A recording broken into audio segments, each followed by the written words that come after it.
Gosh, remember fossil Pokémon? You've literally been talking about them nonstop for 6 years. It's like your job or something. Right, but I mean, do you remember and know them? Like, truly understand them? Like, do you know what real creatures they're based on? Do you know why they were chosen to be fossil Pokémon specifically instead of just Pokémon based on dinosaurs or dinosaur-adjacent creatures? Like, we've got plenty of those. Tropius, Meganium, Groudon, Lapras, Frigibax, Haxorus, Toxtricity, Breloom. 3 weeks later. Palkia, Dialga, Torterra, Scolipede, Dragapult, Tangrowth, Relicanth, Avalugg, most of the Scarlet Paradox Pokemon, Geodude. Okay, I get it! Wait, Geodude? Yeah, I mean, there were rocks back then, weren't there?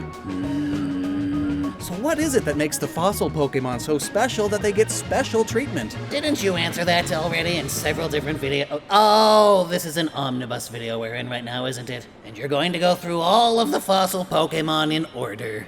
Today, let's take a gander at the fossil Pokémon from the ancient times, the 90s, back when save symbols were still a physical thing and Pokémon only had one generation. What are the Gen 1 fossil Pokémon based on? What other elements are added into their designs? And what can they teach us about real fossils? Pikachu? Well, let's start with good ol' Lord Helix himself. Omanyte. Seems simple at first. Omanyte is based on the similarly named Ammonite, one of the most common fossils the world over, and probably the most common marine fossil ever. They lived during the Devonian period, long before life had appeared on land, and they continued existing way through to the Cretaceous period, so from about 409 million years ago, all the way to about 66 million years ago, when they finally went extinct, thank God! This huge window of existence gave them a lot of leeway to evolve many variations of their basic body plan, which is why there are so many fossils of them. They are often referred to as an index fossil, which means that if you can identify which specific one you are looking at, you can figure out the relative age of the rocks and the other fossils around them before you even get to carbon dating or any other chemical means. There's a reason why Omanyte and Omastar are the first on this list, and one of the first 3 Fossilmon released ever. I mean, they're based on the most common fossil.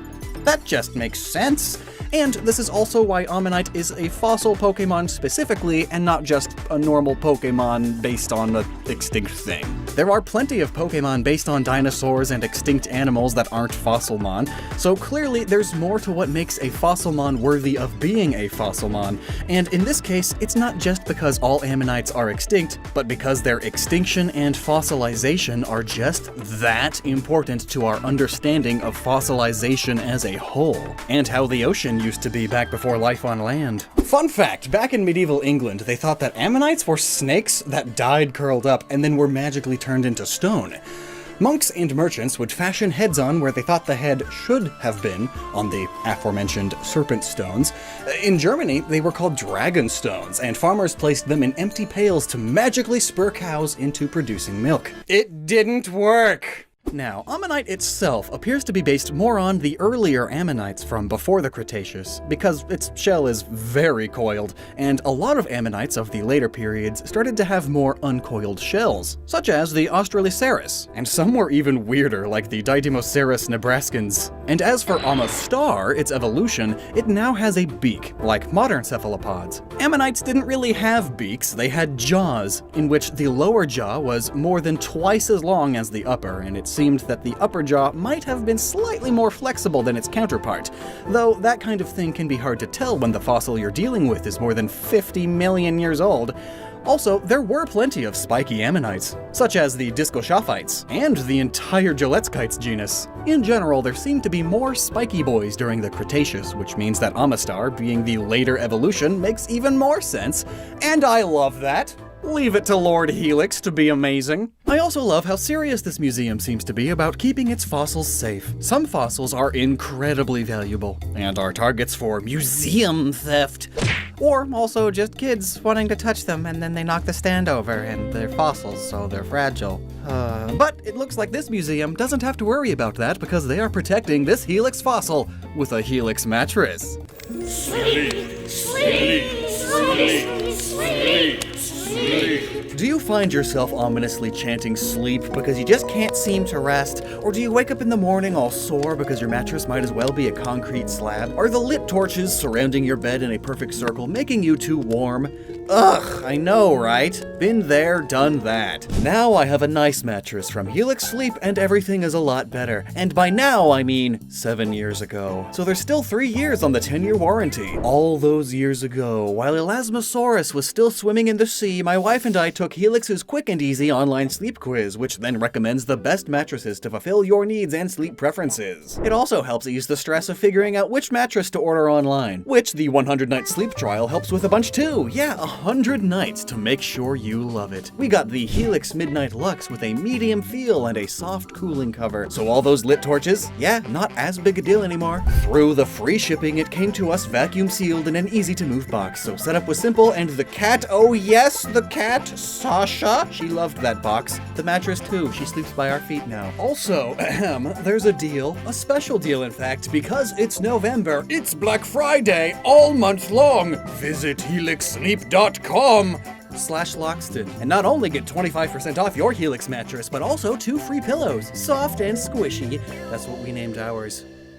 Is that weird? And next up we have this cute little guy that I hated as a kid because I didn't understand it. It's Kabuto.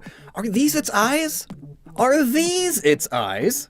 If these are its eyes, then what are these? The heck? Kabuto is based both on the extinct trilobites and the modern-day horseshoe crab, which is considered a living fossil by many of us today. Here's a fun fact for you though. Trilobites and horseshoe crabs aren't even all that closely related. Horseshoe crabs are actually, phylogenetically speaking, arachnids. Trilobites and horseshoe crabs are both in the same phylum, Arthropoda, but that's where the relationship ends. Their similarity in looks is due to convergent evolution, which is when two distantly related living creatures independently evolve to look or act similar due to similar environmental pressures.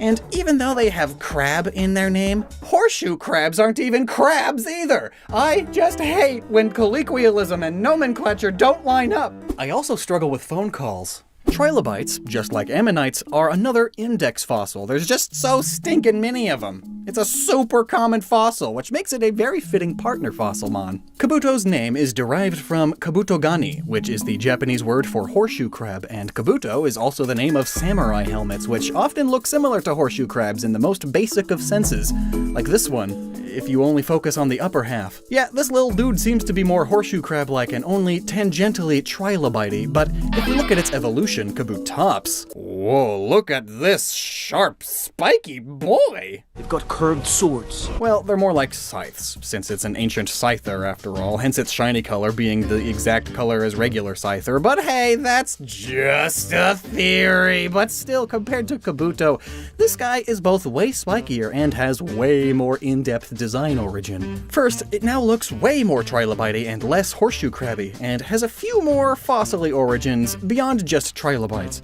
To start, let's look at the name for inspiration. Kabuto, we already know from the first evolution, but this tops. The tops part is interesting. It could mean that the helmet is now just on its head and no longer basically its entire body. Kabutops is topped with a Kabuto, but I think it's a bit deeper than that. Tops may also be referring to triops, which are small crustaceans and are another type of living fossil. These little dudes look very similar to Kabutops' head, and if we look even closer, we see 2 long caudal extensions coming out of the triops' tail, which we could easily say translate very well to Kabutops' scythe hand-arm things. And back to trilobites, it looks a lot like Chiruris, a genus of trilobite. It's got the weird rib-looking bits sticking out of its back, and its head also has 2 bits aiming backwards. And we could also say that the scythe looks like both the head protrusions and the 2-ended tail. Chiruris are the Latin words for hand and tail, after all, which is kind of a silly name for a fossil, like, "Hello, I am Handtail. Nice to meet ya." And also, then maybe it's not a coincidence that they moved this creature's spiky tail to Kabutops' hands, essentially. Hand tail. So yeah, that's gotta be all there is, right? A scythe-handed horseshoe crab trilobite triops? Well, maybe, but also, given its basic body plan and its propensity for eating meat and the fact that it swims, it is also probably based on Eurypterids, which were a very successful group of arthropods that started out swimming in the ocean and were carnivorous. Some of them, like the Megalograptus, used their highly specialized forward-facing appendages to hunt their prey. Sound familiar? Eurypterids were also often bigger than a lot of the fish around them, much like how Kabutops is over 4 feet tall and weighs almost 90 pounds, which is quite big for a non-ginormous Pokémon, especially since most of the things it's based on are minuscule. Not to mention, Eurypterids were long thought to be the ancestors to horseshoe crabs, though more modern analysis says that they are more closely related to other non-horseshoe crabs arachnids. Ooh, and Eurypterids eventually evolved to be able to breathe air for short periods of time, to be able to be on land for a bit. Much like how Kabutops, according to the Pokédex, is apparently evolving from being a water dweller to living on land, as evident from the beginnings of change in its gills and legs. And now, onto the third and final Fossilmon of Gen 1. Aerodactyl. It has several unique factors about it amongst the group known as the fossils. Meta-wise, anyway. Up until Sword and Shield's abominations, it was the only Fossilmon that is just it. No evolutions. And it's the only Fossilmon that can Mega Evolve, and rather than coming from a literal fossil, it comes from the DNA trapped in amber. Just like the dinosaur DNA in Jurassic Park, which really is the main inspiration for the whole fossil Pokémon gimmick. The original Jurassic Park was a major international blockbuster back when Gen 1 Pokémon games were being designed, and both Gen 1 Pokémon and Jurassic Park feature bringing dinosaurs back from the dead from their fossils and DNA. But anyway, Aerodactyl's name is, obviously, a combination of aero, the Latin word for wind, and pterodactyl. Its Japanese name is literally just Terra, from pterodactyl. But funnily enough, terra is just finger in Latin. Ah yes, my favorite pet, its Finger. It's named this way because its wings are just extremely webbed hands, clearly. Aerodactyl looks like a pterosaur of some sort, but it has a wyvern head. But what's a pterosaur, you ask? Well, not a dinosaur, that's for sure. What? Yep, that's right. Pterodactyls aren't even dinosaurs. They branched off from dinosaurs way before dinosaurs were even really a thing. To simplify it extremely, pterosaurs, dinosaurs, and crocodilians are the main three groups of archosaurs, at least for our particular intents and purposes. So yeah, from now on you can shove that in the face of every kid and or aging relative that tells you that their favorite dinosaur is a pterodactyl. You could be that guy! Pterosaurs were the earliest known vertebrates to evolve flight, and they were also very prolific and were anywhere from really, really tiny, like Neurogonathids, which were only a few inches in wingspan, to mind-bogglingly massive, like the Quetzalcoatlus and Hatzegopteryx, which each had wingspans of 10 to 12 meters. And those are conservative estimates, so based more on feelings. But needless to say, those last two are the biggest animals to ever fly. But what pterosaur is Aerodactyl closest to? Well, it seems to most closely resemble Rhamphorhynchids, a group of early pterosaurs that evolved long before Pterodactylus. I say they're similar due to their wing shape, and the fact that they have sharp teeth that protrude from their mouths, and the fact that they were known for having a long tail, and that they are very comparably sized. But also, as I mentioned before, Aerodactyl is also reminiscent of a wyvern, or a dragon. It's its tail, head shape, and wings. Also, the Japanese word for pterosaur literally translates to dragon wing. And here's a fun fact for you. The pterosaur genus, Aerodactylus, was actually literally named after Aerodactyl, and was confirmed as such by those who named it, though there are some paleontologists who dispute it as being its own thing. It might not deserve its own genus. It might just be a kind of pterodactyl. But that's besides the point. So it's been like 5 years since then. Did it ever get solved? Sort of, not really. Ultimately, there still needs to be more research done. Paleontology is a very slow process. But for now, it's a junior synonym of Pterodactylus antiquus. I don't know how to pronounce 2 U's, but basically that means either name is valid. But like, look at this little dude. It's so cute. Our little Aerodactylus. Uh-oh, sounds like something is happening in the ancient shrimp tank. Let's go check it out. Shrimp? Oh, geez. Shrimp! Yeah, that's what I am. So sorry. Shrimp! Ugh. Okay, I'm just gonna go now. The Gen 3 fossil Pokémon. Oh great, yet another rock-water type fossil Pokémon. Based on a creature that's long since dead. Actually, while very aquatic and capable of many water moves, I'm rock bug type. And blown out. And a plant. That can't even face the right direction. Like, what do you even do? Well, a lot, apparently. Lileep and Cradily are pretty stinking cool once you start, like, looking into them. Whereas with Anorith and Armaldo... Like, Anorith, it is so very cute. It is easily my favorite of the fossil Pokémon. I mean, look at it! It's an adorable cartoon Shrimpy.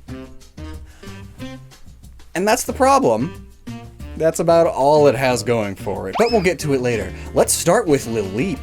Lileep is regenerated from the root fossil because it's a plant. Except it's not, that's a lie. While yes, it is grass type, so maybe in the Pokemon world it has plant-like biological structure, the real world things that it is based on are not plants at all. Though I get it. They do look very plant-like, and they plant themselves to the same spot on the ground for most of their lives, like plants tend to do. But no, the main thing Lileep is based on is a class of marine animals called crinoids. They're a part of the phylum Echidnoderm. That sounds like whatever lotion Knuckles the Echidna uses. Hang on. Echidnoderm, and they are actually most closely related to starfish, brittle stars, sea urchins, and sea cucumbers. Which is pretty interesting. You would think sea anemone, but no. These blippity-doodads have been around since the Ordovician period, about 480 million years ago, which is why I'm a bit confused as to why Lileep and Cradily lived only as far back as 100 million years ago, according to their Pokedex entries, while other Fossilmon, like the Kabuto line, mentions it being alive 300 million years ago. Curious. Perhaps they wanted to keep Kabuto as a super early fossil Pokemon in the Pokemon evolution timeline. So even though these guys would realistically be older, they're not. Okay, but here's a question. Why are they even fossil Pokemon? There are plenty of Pokemon based on ancient and extinct animals that aren't a member of the Fossil Club. And as I stated in my Gen 1 Fossil Pokemon Explained video, both of those guys are two of the most common fossils in the world and are incredibly important to our understanding of paleontology and/or paleobiology as a whole. So you'd think they'd want to follow that up with some other super iconic fossils, right? So what's so special about these hentai plants that aren't even plants? Well, while these days there are about 600 living species of crinoid, the class was significantly more diverse and prolific in the past. There are some thick limestone beds that date back to the mid-Paleozoic to Jurassic eras that are almost entirely made up of disarticulated crinoid fragments.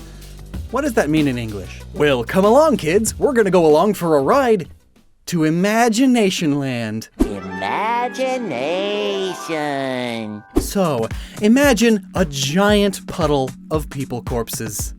Let's keep it a bit nicer. Imagine, if you will, a giant pile of people skeletons. Okay, I'm on board. How big we talking? Enough to fill entire valleys. Nice. And then all those skeletons get densely packed together over time and crushed into the sediment, forming an entire bed made of mostly skeleton Metal. And thanks to there being so many, we can use their fossils as a lens through which we can see what the local ocean was like at whatever specific period and location we find them in, which I would consider being very important to our understanding of ancient history. Good job, buddy, you did it! That was very helpful of you. To die. A lot. Now, the adult crinoids who attached themselves to the sea bottom with a stalk are commonly called sea lilies, hence the name Lileep. The eep part of the name could be from the word creep then, as it creeps along the sea floor and does creepy things, like hunting by, quote, disguising itself as a seaweed by making its tentacles sway. Unsuspecting prey that come too close are swallowed whole. But also, other Dex entries state that it disguises itself as a flower, not as seaweed. Ocean flowers? Or maybe it's just referring to when the mon happens to be on land, Well, the eep part could also be from the word peep, due to the fact that it seems to peek out from its little turtleneck, with its adorable yet terrifying void of a face. But also, the eep part could come from deep, because it lives on the deep ocean floor. Or it could be all three, because some Pokemon names are just so perfect and deep.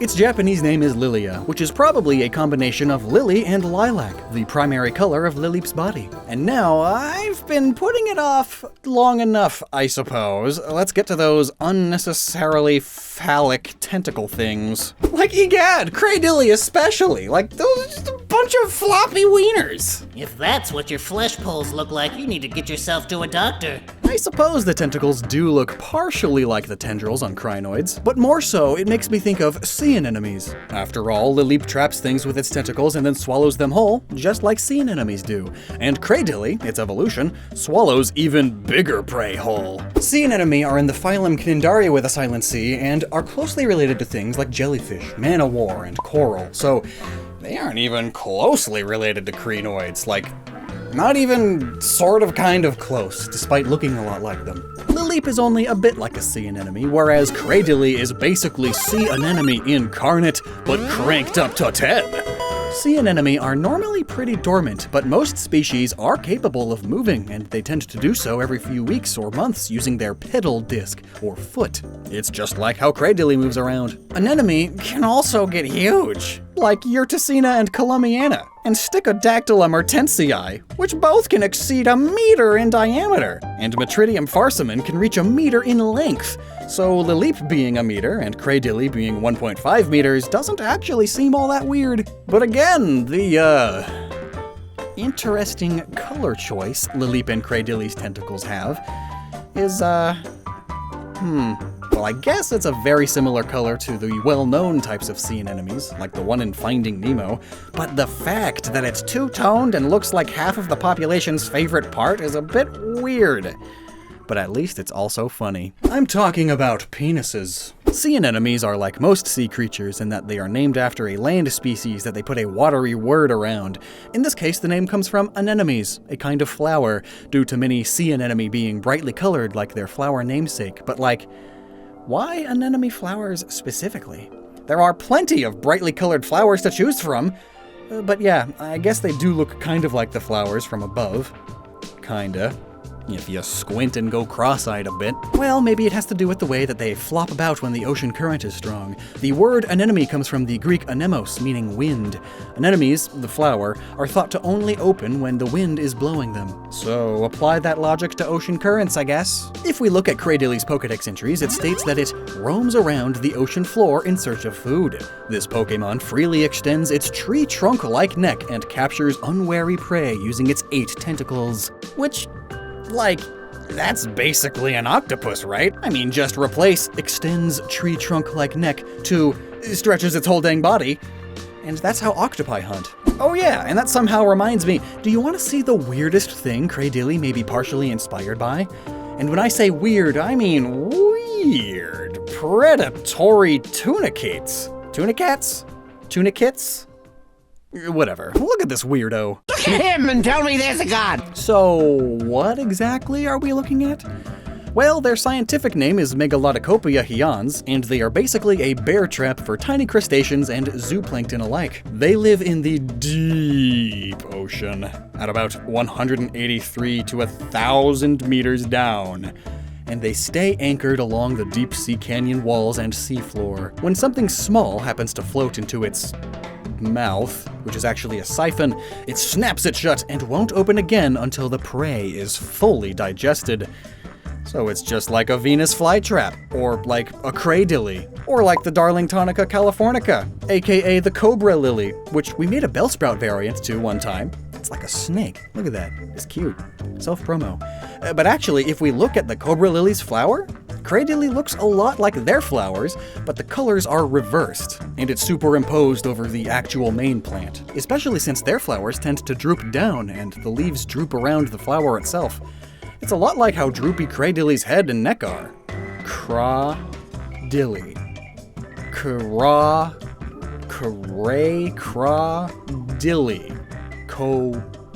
Oh, brah. Lily. Cradilly's head also looks a lot like a predatory tunicate's mouth, almost all the way closed. This is double creepy when you consider that Cradilly is partially named after a cradle, and it also looks kind of like one, if you squint and go cross-eyed a bit. And then its tentacles would be reminiscent of baby mobiles floating around on top of the baby's cradle, luring them in. And then, bam! You're being digested in the damp void. I mean, Cradilly's name in Japanese is Yurado, which combines the Japanese words of lily and cradle with the English word cradle. And also consider the tunicates and the sea anemones and all sorts of stationary filter feeders. They primarily eat plankton, yes, but also baby fish, like small fry and baby crabs, by the thousands. Each. They snap up the poor fish babies. How creepy. Now that was a surprising amount of stuff to talk about for what I always just thought of as just a phallic sea lily Pokemon line. It just goes to show you just how deep some Pokemon origins can go, except for Talonflame. Now we get to talk about my favorite fossil Pokemon line, Anorith and Armaldo, the ancient shrimp. Oh, you wanted me to continue? Okay, I'll try to find something. They have claws, because you get them from the claw fossil. There's that. But like, just look at them. They both so shy and polite. Armaldo totally uses those big meaty claw things to unironically do the uwu shy finger touch thing. And Anorith? It looks like your youngest, tiniest cousin staring at you wide-eyed, full of love and admiration because you're the only adult/teen at the Thanksgiving table that gives the little kids positive attention instead of just shooing them away. Anyways, both of these dudes seem to be heavily based on an order of extinct, very early relatives of arthropods called Radiodonta. And of those, they seem to be influenced the most by the genus Elemenophysis. Enamelocris. Anomaly Acaries? Well, Anomalocaris translates to abnormal shrimp, which, like, look at him, be a weirdo. But an adorable weirdo. I love this thing. Anomalocaris lived 520 to 499 million years ago during the early to mid-Cambrian period, and is thought to be one of the earliest examples of an apex predator. Yes, these eyes are the eyes of a killer. This seems to be reflected in the fact that Anorith grips its prey firmly between its two large claws. Firmly grasp it! And when it evolves into Armaldo, it still hunts like that with its extendable claws. But now it also has the power to punch right through a steel slab. Which is kinda heavy metal, dude. Like, what are you even hunting? Oh, right. Other Pokemon. The fact that they are one of the oldest apex predators is undoubtedly the reason they are a fossil Pokemon specifically, and not just a Pokemon based on an extinct thing. Also, they were incredibly successful and abundant for their time, and as we discussed in our video about the Gen 1 fossil Pokemon, being very successful and quite plentiful is a big thing for fossil Pokemon, and really just fossils as a whole. Anomalocaris grew up to 38 centimeters long, excluding the tail fan and frontal appendages, so Anorith's size of 0.7 meters isn't all that much of an exaggeration. It's just a jumbo shrimp. Tasty. Dip it in batter and fry it. Goes good with tartar sauce. So good and tasty. Another animal that Game Freak was probably inspired by is the brine shrimp, which is the common name for Artemia, a genus of crustaceans that live in very salty lakes. So what are brine shrimp? Well, unless you're an aquarium enthusiast like my wife, or just really like shrimp, that name may sound unfamiliar to you. However, you might know them better as sea monkeys. Yeah, these things. But also, that's not entirely accurate, but mostly for capitalistic and pedantic reasons.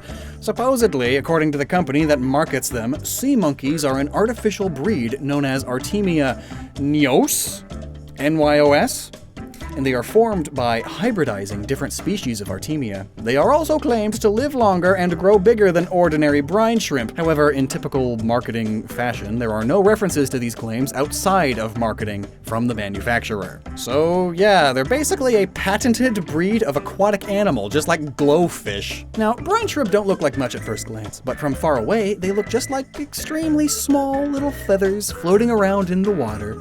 But if you look really closely, you can see that they look kinda like Anorith.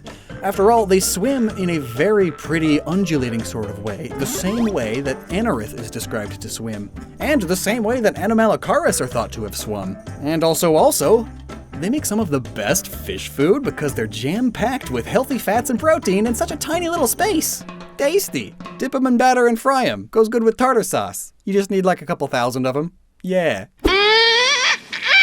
Naturally, brine shrimp are a clear white color, but they can turn a pink or red color when infected with tapeworms. Oh, yay! You see, the tapeworms do this on purpose. The red color makes these shrimp significantly more obvious to birds, which eat the brine shrimp, and then the tapeworm can continue its life cycle inside of the bird. How morbid. But it's relevant because if we look at Armaldo's shiny, it is a pink color, likely a reference to this morbid facet of brine shrimp life. Now here's a question, what do you get when you cross a shrimp with a regular dinosaur? Probably prison time, but also Armaldo. Armaldo looks very similar in body plan to carnivorous theropod dinosaurs, such as Tyrannosaurus rex and the Allosaurus. And it is a very good predator, just like them. Armaldo's name is most likely a combination of armor, relating to its armor, and ald, an Old Saxon word of meaning old, so if it's old to the Saxons, it must be pretty old. Like a fossil. The name also makes me think of a kind of sleazy but well-meaning Italian frat boy. But that's neither here nor there. But speaking of armor, I do see some similarities with real armor. Most obviously are its gauntlet claws. Well, those are just gauntlets with some exaggerated proportions. And claws. And then the whole thing looks a bit like Tosei Gosuku armor, or samurai armor. There are many similarities, you see. Kinda. The large flaps on the back resemble arrow guards they often would have on their arms and possibly backs. And then, what about these feather-esque parts? Well, there were plenty of Tengu-themed armor sets, many of which would use feathers. But what's with that Saxon word for old being there, ald? Well, let's take a quick gander at Saxon armor. Oh yes, it's... not exactly Armaldo plate armor. They seemed to be more of a male shirt and belt kind of soldier. Is it too much of a stretch to say that their back flap things kind of resemble Anglo-Saxon shields?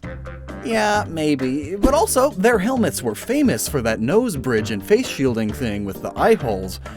Kinda like we see in the middle of Armaldo's face. Maybe. If you squint a little and go kinda cross-eyed. I need to find like a medieval history nerd. Well, even if it's not intended to resemble any real armor directly, it itself is still armored, as it has a rocky exoskeleton. Because it's a dinosaur shrimp, and it's rock type, and very defensive. So it has armor. Back to Anorith. Meanwhile, the if in Anorith's name is similar to lith, a common affix to many words, such as monolith, gastrolith, and megalith. Lith comes from the Greek lithos, meaning stone, and Anorith is a rock type. I'll let you connect those two dots yourself. But to add on to the rock type side of things, Anorith sounds a lot like anorthosite, which is a kind of igneous rock. And anorthosites are of enormous geologic interest because it's still not fully understood how they form. Which adds more credence to why Anorith is a fossil Pokémon, because paleontology and geology go hand in hand. Fun fact though, anorthosites make up the majority of the light-colored parts of the moon. Oh, I hope this is far enough away from that guy. Shrimp! Oh, Shrimp! oh, Shrimp!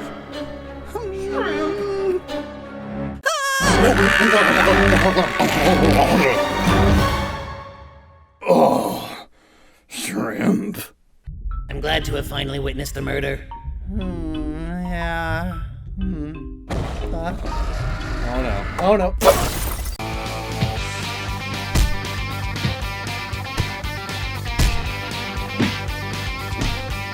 The Gen 4 fossils, beasts of dinosaurs for sure. A fun fact, these were the first fossil Pokemon to actually be dinosaurs. All of the previous Fossilmon were things like Ziphisura or Crinoids. The closest you get is Aerodactyl, but it is different. It's a pterosaur, which is not a dinosaur. But then, in Generation 4, we got a Ceratopsid and a Pachycephalosaurus.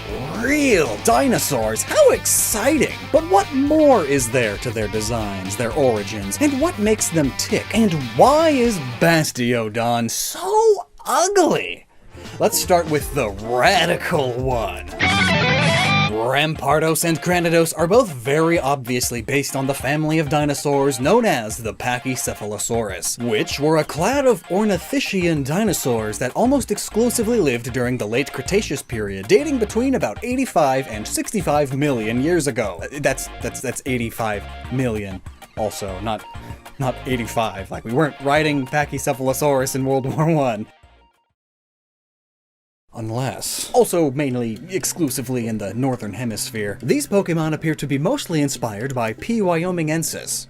I wonder where they were discovered. These guys were a little on the smaller side for Rampardos, but it's got the spikes and the rammy head. Cranidos specifically may pull more from the Micropachycephalosaurus just because it's so small, but another possible inspiration for Rampardos specifically is the Dracorex Hogwartsia, whose skull looks like a spiky dragon head and scares poor Shieldon.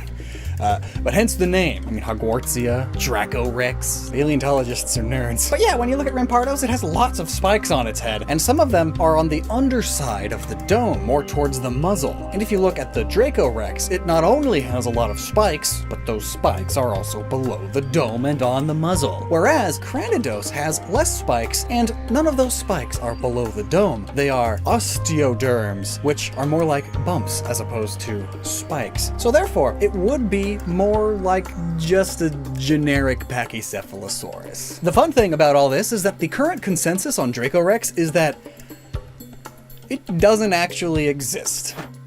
Well, it does, clearly, there's fossils, but it may not exist as its own species. It's probably just a juvenile Pachycephalosaurus.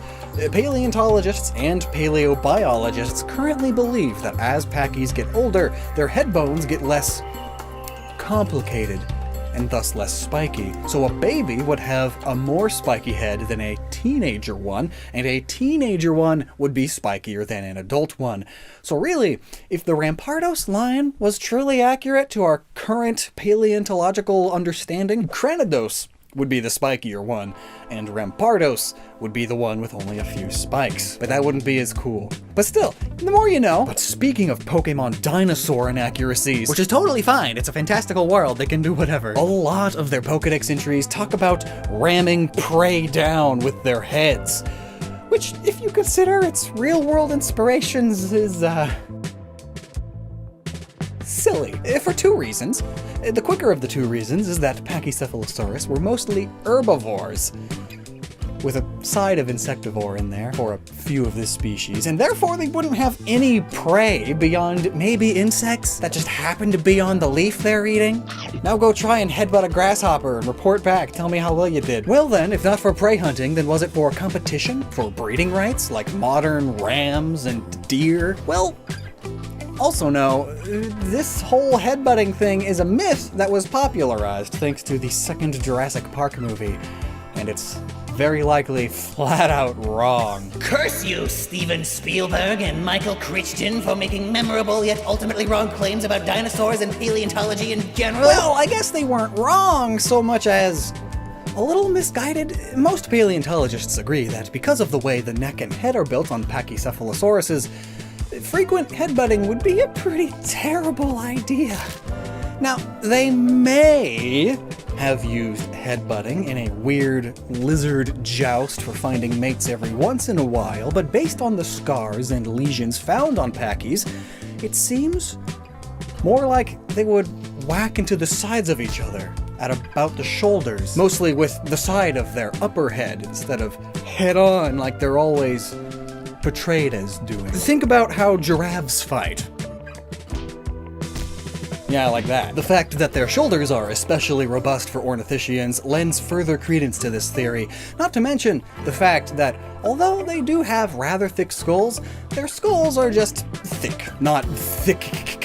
So therefore, they aren't thick enough to stop the head injuries, to make constantly ramming into things a good business model.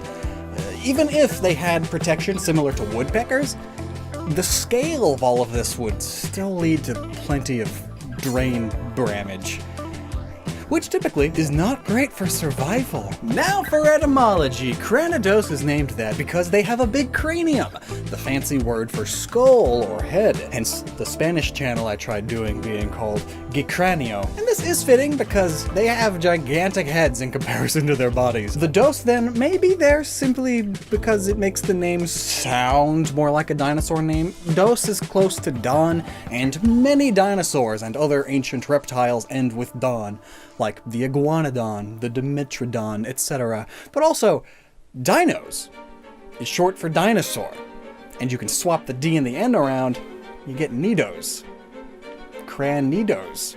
Cranidos. Rampardos then clearly has ram in there, like the sheep, the ram, also like a battering ram, which functions similarly to how people think these dinosaurs thought. But then what's a pardos? Well, a rampart is a protective barrier or bulwark, a broad embankment raised as a fortification and usually surmounted by a parapet, a wall-like ridge. Think of a castle getting ready for an attack. The rampart is where you would put your crossbowmen and giant log shooters. Ramparts are essentially walls with offensive properties, or where your own attackers would be to shoot arrows and bolts and stab people trying to climb the wall with spears, or searingly hot oil, or boulders, or spike traps. In fact, a lot of ramparts had spikes on them to begin with. It also makes them look more intimidating. And if you look at Rampardos' head, it looks very much like a ridge of spikes. And its thick skull is basically a protective barrier for its brain. And I mean, dinosaurs are old, castles are old, so it's perfect. Especially considering that the ramparts are, in a way, sort of a castle's offensive parts. And Rampardos has had the highest attack stat of any non-legendary Pokemon when it was new. And even back then, it was only beaten by attack form Deoxys. And also, the castle theming fits perfectly with its partner Fossilmon, Bastiodon. This is Shieldon, what it evolves from, but Bastiodon. I mean, look at its face. It's literally a castle. Especially the classical, popular, cartoony depiction of castles with the two towers on the sides and the ramparts up top. I mean, those spots are literally window-shaped. And bastion. What's a bastion? Some sort of crab? Well, no. It's the projecting part of a fortification built at an angle to the line of a wall, so as to allow defensive fire in several directions, typically in forts and castles. And yeah, its jaw and teeth jut out from its face, and so do the spikes on its knees? Shoulders? Let's just go with legs. Bastion can also mean something is well protected and defended, like, this island is the final bastion of this endangered species. And this fits well, as Bastiodon had the 6th highest defense out of all Pokemon in Gen 4, and has the sturdy ability. Oh, and since we're talking about its name, the Don simply is there because of dinosaurs again.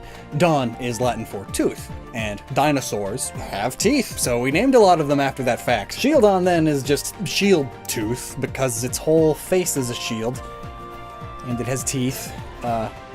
But enough etymology, let's get into their origins now. Shieldon and Bastiodon. They're both based on ceratopsian dinosaurs. Yes, like the Triceratops, but the real question is, what ceratopsian? Because it definitely is not the Triceratops itself. For one, neither one has the famous 3 horns on the face that Triceratops is named after. For another, Bastiodon's crest shape isn't even close to a Triceratops's, and it's way too big to be compared to a Triceratops's. And while Shieldon's is kinda similar in shape, it just isn't quite right, and neither is the size in comparison to its body, even considering it's Pokemonified. But speaking of crest shapes and sizes, let's use that to try and figure out which Ceratopsians they might be based on. So first off, let me explain that amongst Ceratopsians, they mostly branch off into 2 main subfamily branches: the Centrosaurines and the Chasmosaurines. And the quick and dirty way to tell the difference between the two is that the Centrosaurines have smaller frills and crests with more or just bigger horns and bumps, whereas the Chasmosaurines have bigger frills and crests, but have less or smaller bumps and spikes on the top of the crest. Obviously, there are exceptions to that rule, but it generally holds pretty true. So looking at Bastiodon, that right away eliminates about half of the Ceratopsian genera. So, based on how huge its crest is, and how there are only 2 spikes on top of the crest, it is most likely mainly inspired by a Chasmosaurine. And hey, while we're here, let's look at the Chasmosaurus itself, because look at that. It's basically a real-life version of Bastiodon. Rectangle crest. Check. 2 horns basically right on top of the eyes? Check. 2 big spikes on the outer top edges of the crest with smaller bumps in between? Check. The only thing we're really missing is the 3rd horn below the eyes. But given that Bastiodon has this big nose ridge thing, you could basically say it's a nose horn like Chasmosaurus's, and the bottom of it could be easily interpreted as the rostrum, which is the beak-like upper jawbone that Ceratopsians have, which, fun fact, is wholly unique to Ceratopsians. No other animal has evolved it. Not to mention that Chasmosaurus probably has 2 big ovalish indents in its crest based on the lack of any bone there. And Bastiodon simply has 4 of these to resemble the windows in castle walls. Oh, and before we move on, this nose ridge thing could also be a reference to some depictions of cavemen with bone-in nose piercings, an ancient fashion statement that's at least 4,000 years old and is still practiced by some indigenous groups today. And also, it may pull from some heavy machinery, such as excavators and bulldozers, and its shiny color only makes that more apparent with its bright yellowy color. So there's a lot to Bastiodon, and I like that a lot. So now, let's look at its prevo. Shieldon is a cute and tiny little thing, isn't it? This is life-size. But being so tiny, that's unusual for Ceratopsians, right? They were usually 1.5 tons at minimum, whereas Shieldon is a foot tall, which even for a young Ceratopsian is teeny. Well, Ceratopsians couldn't have always been big old boys and girls. Could they have? Evolution didn't just say, poof, now you're a huge crested lizard. So were the first Ceratopsians small? Oh, absolutely. If you look at early Ceratopsians, such as the Protoceratops, they were tiny. According to trusty old Wikipedia, Protoceratops only grew about as big as a sheep. Plus, its crest shape and size in comparison to its body and lower face is very similar to Shieldon's. Shieldon also doesn't have any horns or spikes, which seems unusual for a Ceratopsian, but neither did Protoceratops, because they were one of the earliest Ceratopsians to evolve, and they just hadn't evolved to have spikes and bumps yet. The only thing that could have made Shieldon look even more like a Pokemon version of a Protoceratops is if it had proto-feathers running along the lower half of its tail, which we have a lot of proof of in Protoceratops and what was that word? Psittacosaurus? Another early Ceratopsian. But given that the general populace's understanding of dinosaurs hasn't caught up to the fact that many of them had proto-feathers, it's forgivable. But just this once. Now, as for what kind of shield, well, it's about as generic of a medieval hammered round dome shield as you can get. So I don't think it's referencing any particular one. Also, apparently, that clearly metal-looking shield that it has, it's not metal. The Pokédex says that it's just a really, really hard hide. That's somehow less believable than a colossal steel-coated diamond snake. Oh well. Oof. That was the roughest ride of my life. You lived, though. Can't say the same for what's about to happen up there. What? Look at the top of the water in the aquarium.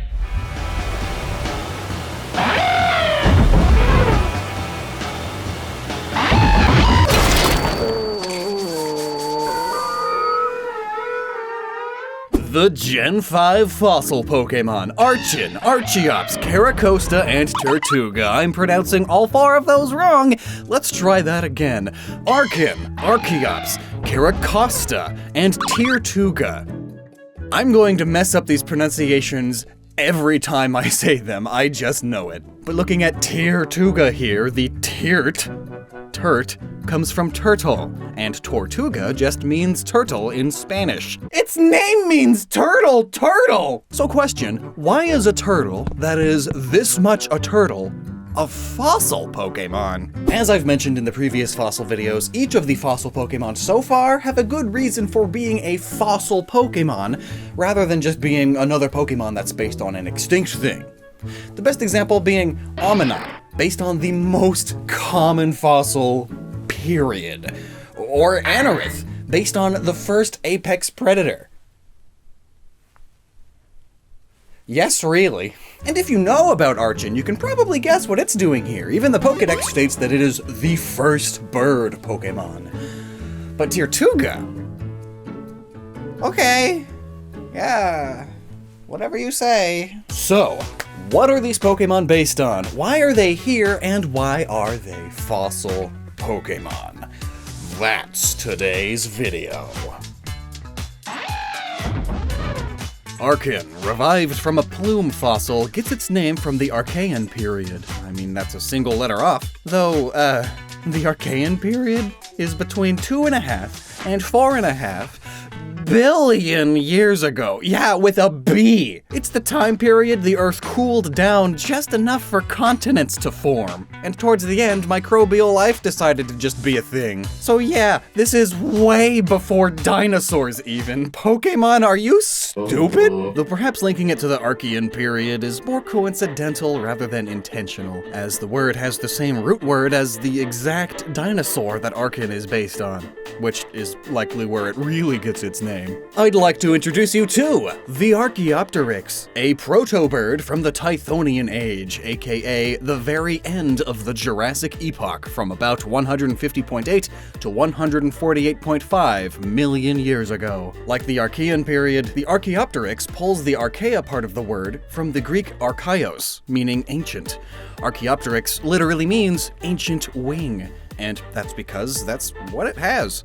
Wings so ancient, they were the first that we knew of at the time. At first, this was lauded as the missing link between birds and dinosaurs, and it was said to be the first dinosaur with flight. And actually, none of that is true. It's just what they thought at the time. And to give Game Freak credit, at the time of Pokémon Black and White's development, the Archaeopteryx was still widely believed to be the first bird-like dinosaur.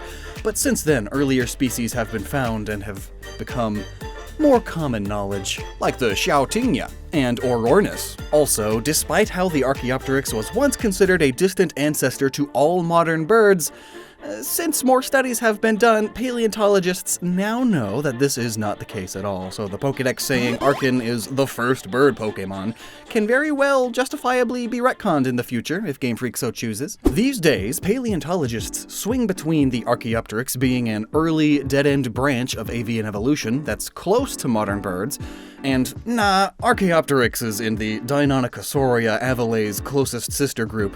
The only thing that they can agree on, though, is that it for sure was not the first dinosaur to evolve flight or feathers, and that it definitely didn't lead to modern birds. So much for Archon's cool points. But it's not all bad. They're still cool. In fact, if we look closely at Archaeops's leggies, we see that they've got them apple-bottom jeans and boots with the fur.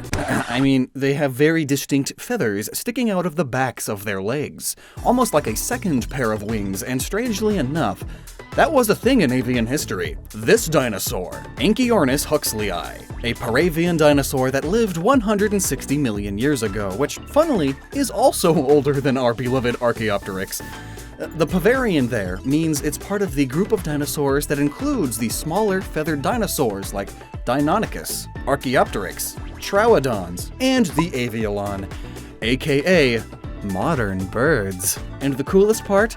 Anchiornis' back legs were in fact a second pair of wings. You see four-winged alien birds in movies all the time, but it was a real thing. They just died because it's not as good. It's only two. And the fact that studying flying Paravians like Anchiornis and Archaeopteryx is so fundamentally important to our understanding of the evolution of birds as a whole, it makes sense that these are fossil Pokémon specifically, rather than just Pokémon based on extinct things, and that's really cool. And also super cool fun fact, Archaeops is the only Pokémon to have its base stat total be the exact same as its national dex number. And that's an important point, because it's a really cool little Easter egg. You see, the Dewey Decimal number 567.9 is the code number for feathered dinosaurs, and if you don't know, the Dewey Decimal System is how libraries across the world organize their knowledge, organize their books.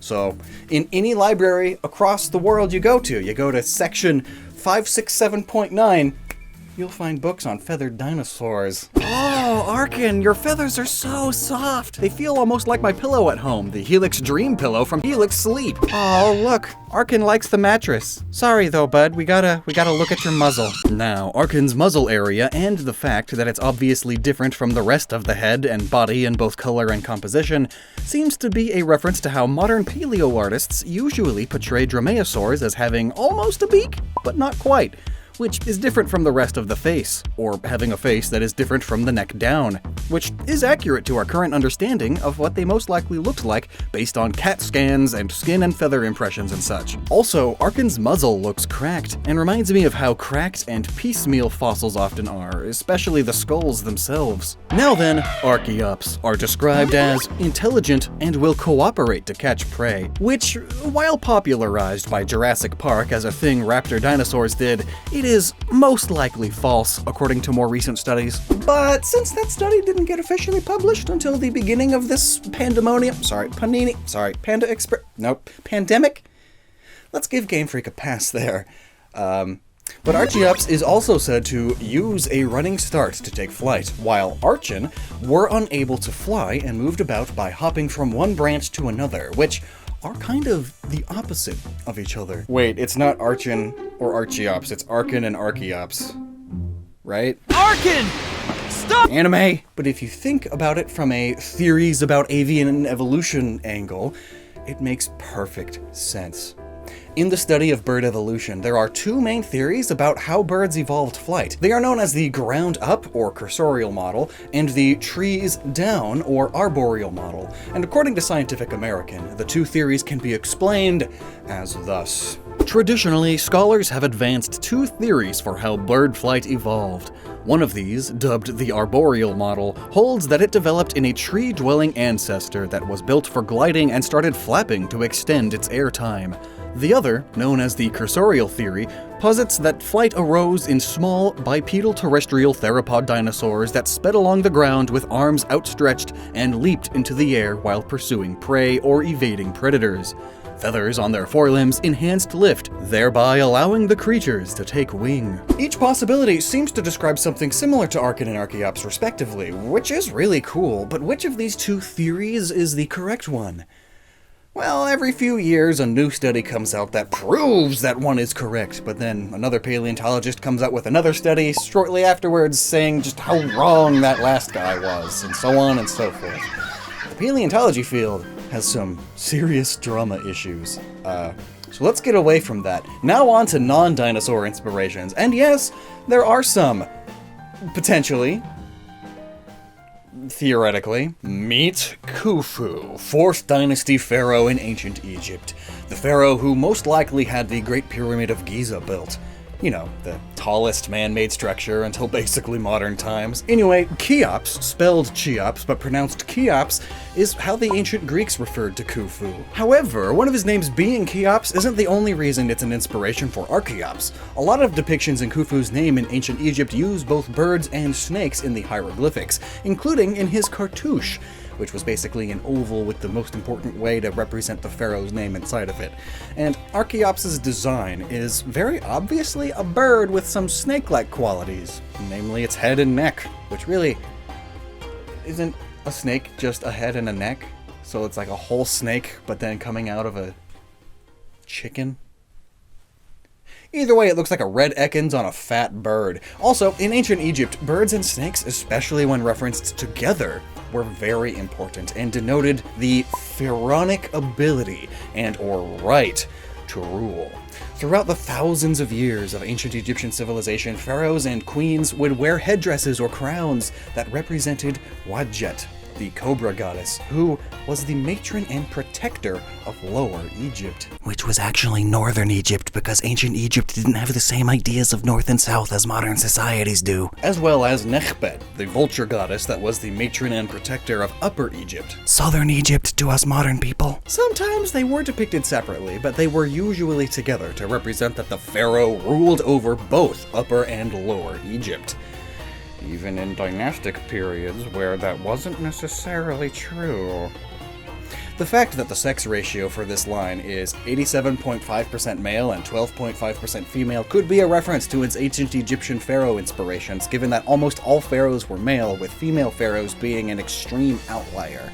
There's no reason for this ratio to be this way otherwise.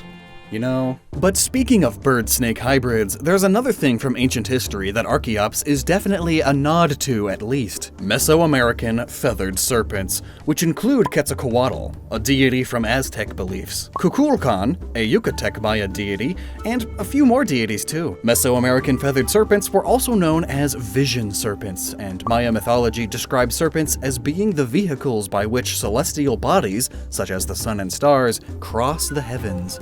The shedding of their skin makes them a symbol of rebirth and renewal as well, which is kinda the whole point of fossil Pokémon, is it not? You're reviving them. Oh gosh, we're so far into the video and I've not really mentioned the other two at all. Oh, does that just mean they're just turtles? Oh no, they're just dead turtles! Tirtuga and Caracosta, that is how they pronounce it in the anime for some reason, are both based mostly on huge extinct sea turtles, Protostega and Archelon, respectively. And when I say huge, I mean huge. Archelon is the biggest turtle, extinct or otherwise, that we've found so far, like, at all, with Protostega as a fairly close second place. Both Archelon and Protostega lived during the late Cretaceous period, about 80 million years ago, with Archelon surviving until about 74 million years ago. And they are both part of the same family, the Protostegidae family, all of which are extinct. Originally, Archelon was thought to be the ancestor of modern leatherback sea turtles, because, I mean, look at them.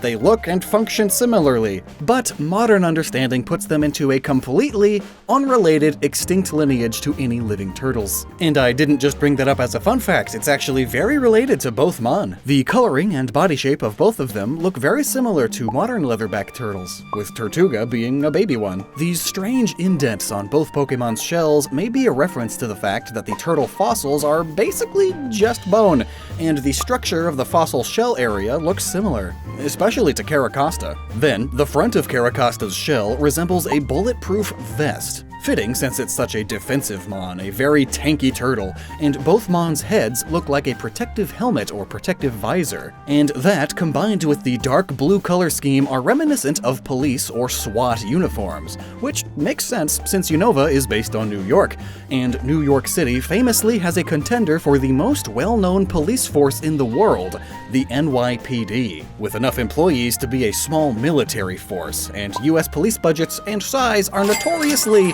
unimaginably large and rising despite crime being at a near all-time low, meaning they have to be raising it for some other reason, right? Maybe it's to combat the steady incline of your pet dogs. From behind, Caracosta's shell also looks kind of like a hand grenade, but maybe that's just me. Tirtuga's front flippers having these dark blue pieces on them make it look kinda like elbow pads, another thing that highly swatted up police wear with the rest of their gear. And since according to its dex entry, Caracosta's incredible jaw strength enables them to chew up steel beams and rocks along with their prey, that just cements in the idea that they're based on Archelon, since Archelon had a beak perfectly fit for its diet of mostly hard-shelled crustaceans and steel beams. Whereas Protostega, Tirtuga's inspiration, probably mostly ate soft things like modern leatherback sea turtles do. So now it's time for the big question. Why is it worthy of being a fossil Pokémon instead of just a sea turtle Pokémon with some extinct sea turtle elements thrown in? The best answer I have is that is a very good question. But yeah, I guess it does have a reason. I feel like it may be the weakest out of all of the fossil Pokémon we've talked about on this channel so far though, and there's only one generation of them left to talk about. Though Gen 9, the Iberian Peninsula, so many famous fossils were found there. But yeah, so why? Well, continental drift. Continental drift refers to how, over billions of years, continents have moved. There's so much evidence for it, but the idea wasn't really a thing until the early 20th century, and it was very controversial at the time too. But what that has to do with our sea turtles here is that they were used as some of the many, many bits of evidence for it. In the late 19th century, these turtle fossils were discovered in Kansas and Dakota. Look at these places and tell me why there are so many sea turtle bones here. We know now that it's because of the Western Interior Seaway. It's where they lived. But the continent continued to rise, and so the sea went away. No wonder the sea turtles died, they kind of need that. So, yeah, technically, they helped form our understanding of the prehistoric world, but like, not much, because there are tens of thousands of other fossilized species that helped us just as much, if not more. So it's like, hey, I was involved in the production of this movie too. Where the heck is my credit in the credits section? Oh, what did you do? I bought the producer coffee. Once. In his office. He wasn't on the set at the time. But yeah, I helped. And wow, that is, it. As far as I can tell. So I guess we'll just finish off with etymology. Similar to how Tortuga has Tortuga, which is Spanish for turtle, the Costa in Caracosta is Spanish for coast, which is where it lives. And like how Archon references the Archaean period, the Kara, or Kara in Caracosta's name, is referencing the famous Carrara fossil formation, the oldest parts of which formed 1.7 billion years ago. It's a large formation of fossils in the Death Valley and southern Nevada region. So, fitting enough that this Pokemon is in Unova, the United States, but also very fitting of the Spanish root words in their names. To all interested patrons, the Taxidermy Lights a Squirmy Aurora Simulation Show is about to begin. In the taxidermy ward, if the name did not make that apparent. Ooh, I'm so excited. Wow, it's huge! Oh, do you think the Aurora Borealis weighs a lot? No, I hear it's pretty light. It's localized entirely within my kitchen.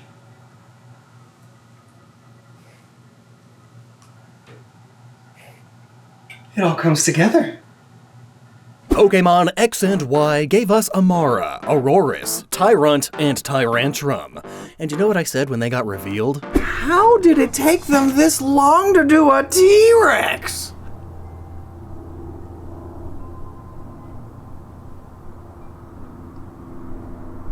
Like seriously, Tyrannosaurus Rex is the big cool, the Mega Rad Hyper Chad, the holographic Charizard card of real life, the most popular dinosaur, and the one that most people think of when you ask them to think of a dinosaur spontaneously. The only other big popular icon of dinosaurs I can think of would be like a Stegosaurus, or one of the long-necked ones.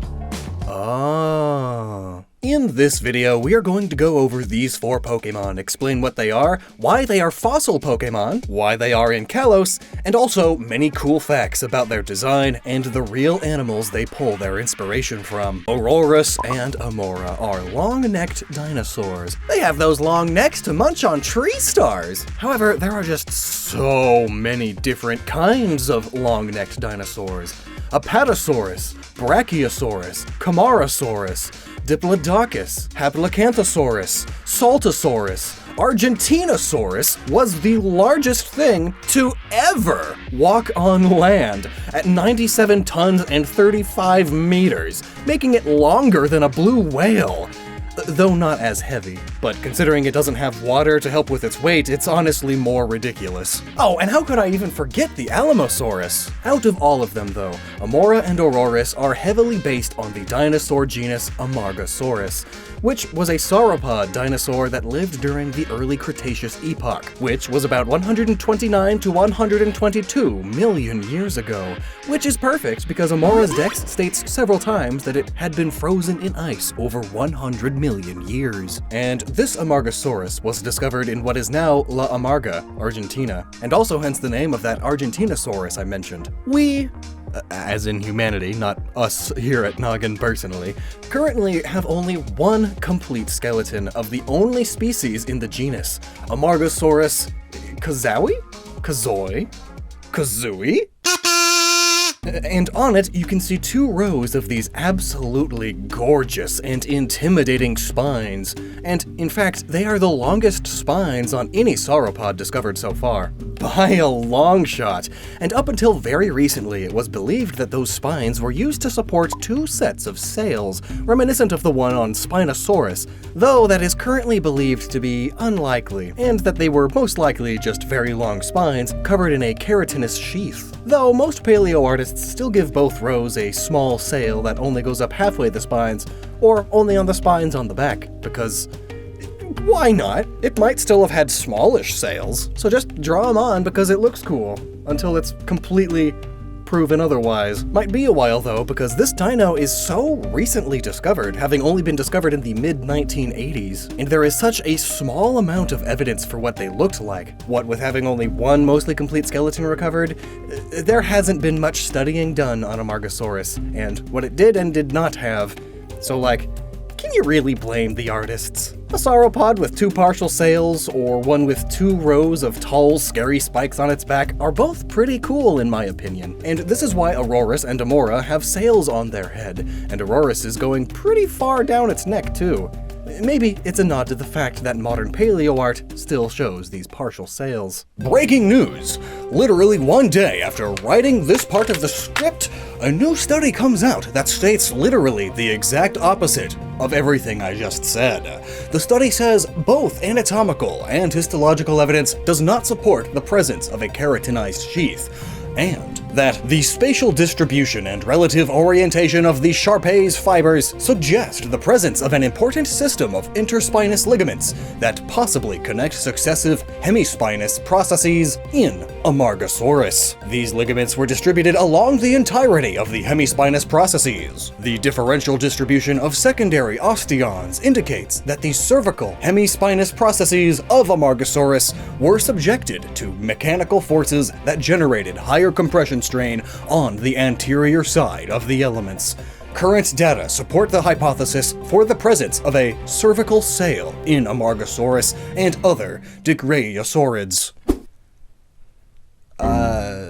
So basically, the way that the spines are connected to each other and the way that they are connected to the rest of the body indicates that there is evidence of a strain and kinds of tissue connections that would only be there if the spines were connected to each other in more spots than just at the base. Whether that is a set of two sails or some sort of fleshy hump or two remains to be seen. I think that's what this is trying to say. But since we're on the topic of its neck spines, let's talk about why the Aurorus line is a Fossilmon specifically, and not just a dinosaur-inspired Pokémon like many others. As we've covered in all of the other Fossilmon videos, the main criteria for a Fossilmon, beyond the most obvious of it having to be something that is extinct, is that it should be based on something, or in some cases a few somethings, that is important to our very foundational understanding of evolution and or how the Earth was back when it was alive. Like how Kabuto is based on a trilobite, and trilobites are among the most abundant fossils ever, and can be used to identify what period or epoch adjacent fossils are from. With Aurorus here, it is a bit simpler. Amargasaurus are an easily identifiable and memorable sauropod, which is one of the few kinds of dinos you usually think of when you first hear the word dinosaur. But also, it is one of the most easily identifiable Dicraeosaurid, which is a family of sauropod dinosaurs. There are several of dinos in the family which also have spines, including Bahadosaurus, which has these awesome spines that point forwards instead of backwards. And of course, how could I not mention the eponymous Dicraeosaurus? But our boy Amargasaurus is the most well-known, and with the longest spines we've ever found on a sauropod, which just gives it a million extra cool points. And sauropods, in general, are powerful in terms of the awe and the interest that they give to kids and adults who like dinosaurs. They just have the biggest necks, the biggest bodies. To think that something so huge could possibly even exist on land is a wonder of nature in and of itself. It's inspiring, honestly. And even just parts of sauropod fossils, like just the tail, even as casts, make people incredibly interested in learning more about them. Anyway, the Pokémon. Amora is described as having lived in a cold land where there were no violent predators like Tyrantrum. Which is interesting, because most sauropods lived in the same places and times as big Tyrannosaurus and other carnivorous theropods. But they didn't have to worry much about them because they were just so big and stompy that most predators just didn't even bother with them, and the few that did decide to bother them would likely stick with hunting the young ones and the sick ones, like most modern big predators. But like, seriously? Sauropods could pack a punch, and they most likely were not afraid to do so. Yeah, that's right, you heard me. They weren't just giant mindless tree trimmers. They had backbone, okay? Take that, Jurassic Park. Go away! It's okay. Just think of it as kind of a big cow. Though come to think of it, cows are sort of the same way when threatened, so they logically should have had some fear in that moment at least. Hashtag Lex was right. But then, Game Freak redeems themselves a little bit when it evolves into Auroras, which, when gripped by rage, will emanate freezing air, covering everything around it in ice. Which sounds much more like a giant herbivore when faced with a predator or rival, but it also sounds like having an Auroras as a partner Pokemon would be kind of an insane working hazard. Anyway though, that's really about it on the Amargasaurus-inspired front. But if we back up a step and look at the Diplodocuydia superfamily, we see that because they were on the smaller end of sauropods, a lot of Diplodocoids were able to rear on their hind legs to reach even higher up in the trees. Yeah, I said smaller sauropods, because despite what Jurassic Park has taught us, larger sauropods, such as Brachiosaurus, could not rear on their hind legs without breaking them. Also, based on reconstructions of the one skeleton we have access to, Amargasaurus itself most likely could not rear up on its back legs either, partially due to the way the spine's made, which I'll give Game Freak a pass on this one, since relatives could, so you're all good. Plus, the rule of cool. A sauropod rearing on its hind legs looks pretty cool, so just make your cartoon thing however you want. Cooler the better. Also, Auroras is significantly smaller than real Amargasauruses. Like, they don't even compare, really. Also, another thing that most Diplodocoids possessed was a very strong whip-like tail, which, if we look at Auroras, it too has a very long, skinny tail that it keeps curled up, and it ends in a little blip, like a whip.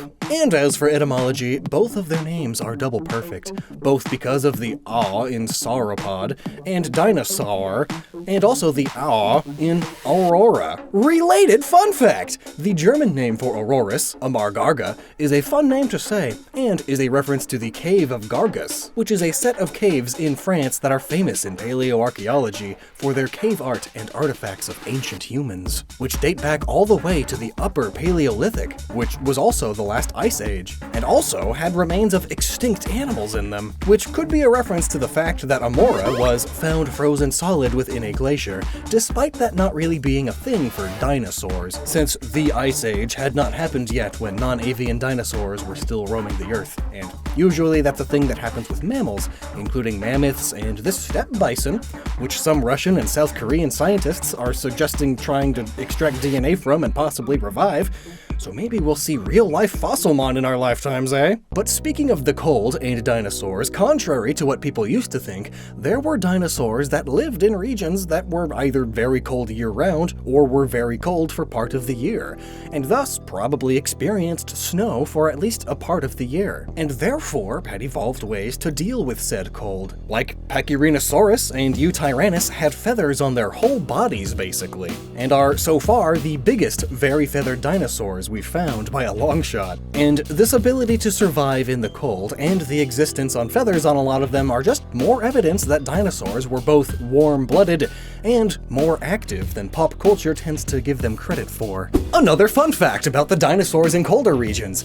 Many dinosaurs in colder climates, like Hypsilophodon, had larger eyes than the ones in warmer climates, which indicates that they had most likely evolved more accurate eyesight to be able to see better during the darker months, which could very well be why Amora has such freakishly huge eyeballs. Like, come on. It's like staring into your very soul, and it's going to use everything it sees to shame you. Now, non-dinosaur design. Auroras and Amora are also based on the atmospheric phenomena known as an aurora, or the polar lights. Auroras, or if you're fancy, aurorae, are nature's light shows. I mean, look at that. They come in several colors depending on what altitude the observer and or the aurora itself are, including ultraviolet and infrared, which we humans cannot naturally see, and we're only able to observe them with equipment. And like, just imagine early humans seeing this. It's pure magic, heavenly, souls and spirits themselves up in the sky. But now we know they are caused by disturbances in the magnetosphere caused by the solar wind. These disturbances alter the trajectories of charged particles in the magnetospheric plasma. These particles, mainly electrons and protons, precipitate into the upper atmosphere, and the resulting ionization and excitation of atmospheric constituents emit light of varying color and complexity. Basically, the sun's like all over the Earth, and Earth's like, ew. And it puts on a light show. Auroras can happen whenever, but are most visible at night because of the contrast, and that fact is likely why you can only evolve Amora into Auroras at night. And I like how Auroras's two sails undulate in a manner that is a lot like one of the patterns that Aurorae can move in. And the undulations can be either very slow, so slow that you don't notice it, or they can be fairly fast, which is perfect given that both Amora and Auroras can change the speed of their sails' undulation, and also colors. At least in the newer games. And since we're learning about auroras happen mostly near both magnetic poles, and if it's around the North Pole, it's called an aurora borealis. That's it? Yes. Whereas if it happens in the south, it's called an aurora australis. And what's really cool is that if there happens to be an aurora borealis going on, that means there's also an aurora australis happening at the same time, which is pretty cool. Just like the Arctic and Antarctic they happen in. Another fun fact, auroras sometimes make noise. It is a hauntingly beautiful noise too, with a distinctive popping, crackling, followed by a spooky whistling. And if you listen to Amora's and Auroras' cries, they capture the awe and beauty of that whistling part that auroras sometimes sound like. Now then, Tyrantrum and Tyrant are most clearly based on, you guessed it, Tyrannosaurus Rex. The most famous dinosaur in the world, and thus is probably the only dinosaur everyone knows the exact species name of. Like, can you even think of the name of any particular Triceratops species? How about any specific Apatosaurus species? I don't even know what an Apatosaurus is. And I just mentioned it like 14 minutes and 41 seconds ago. The Tyrannosaurus part of its name is its genus name, whereas the Rex is its species name.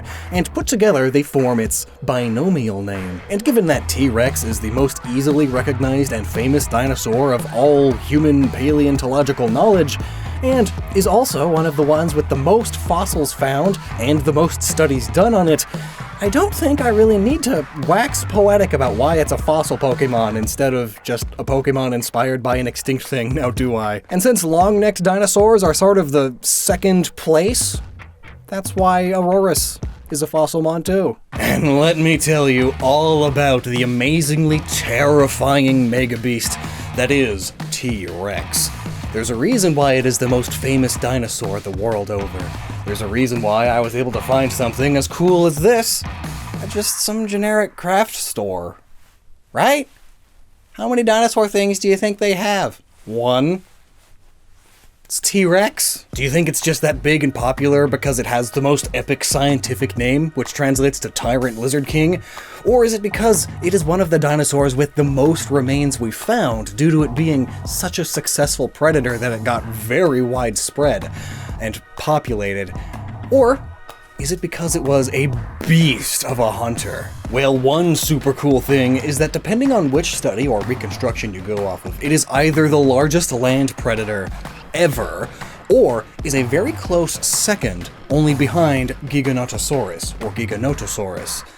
And also it could be tied with Spinosaurus, with a few other less well-known big theropods thrown in just to be safe.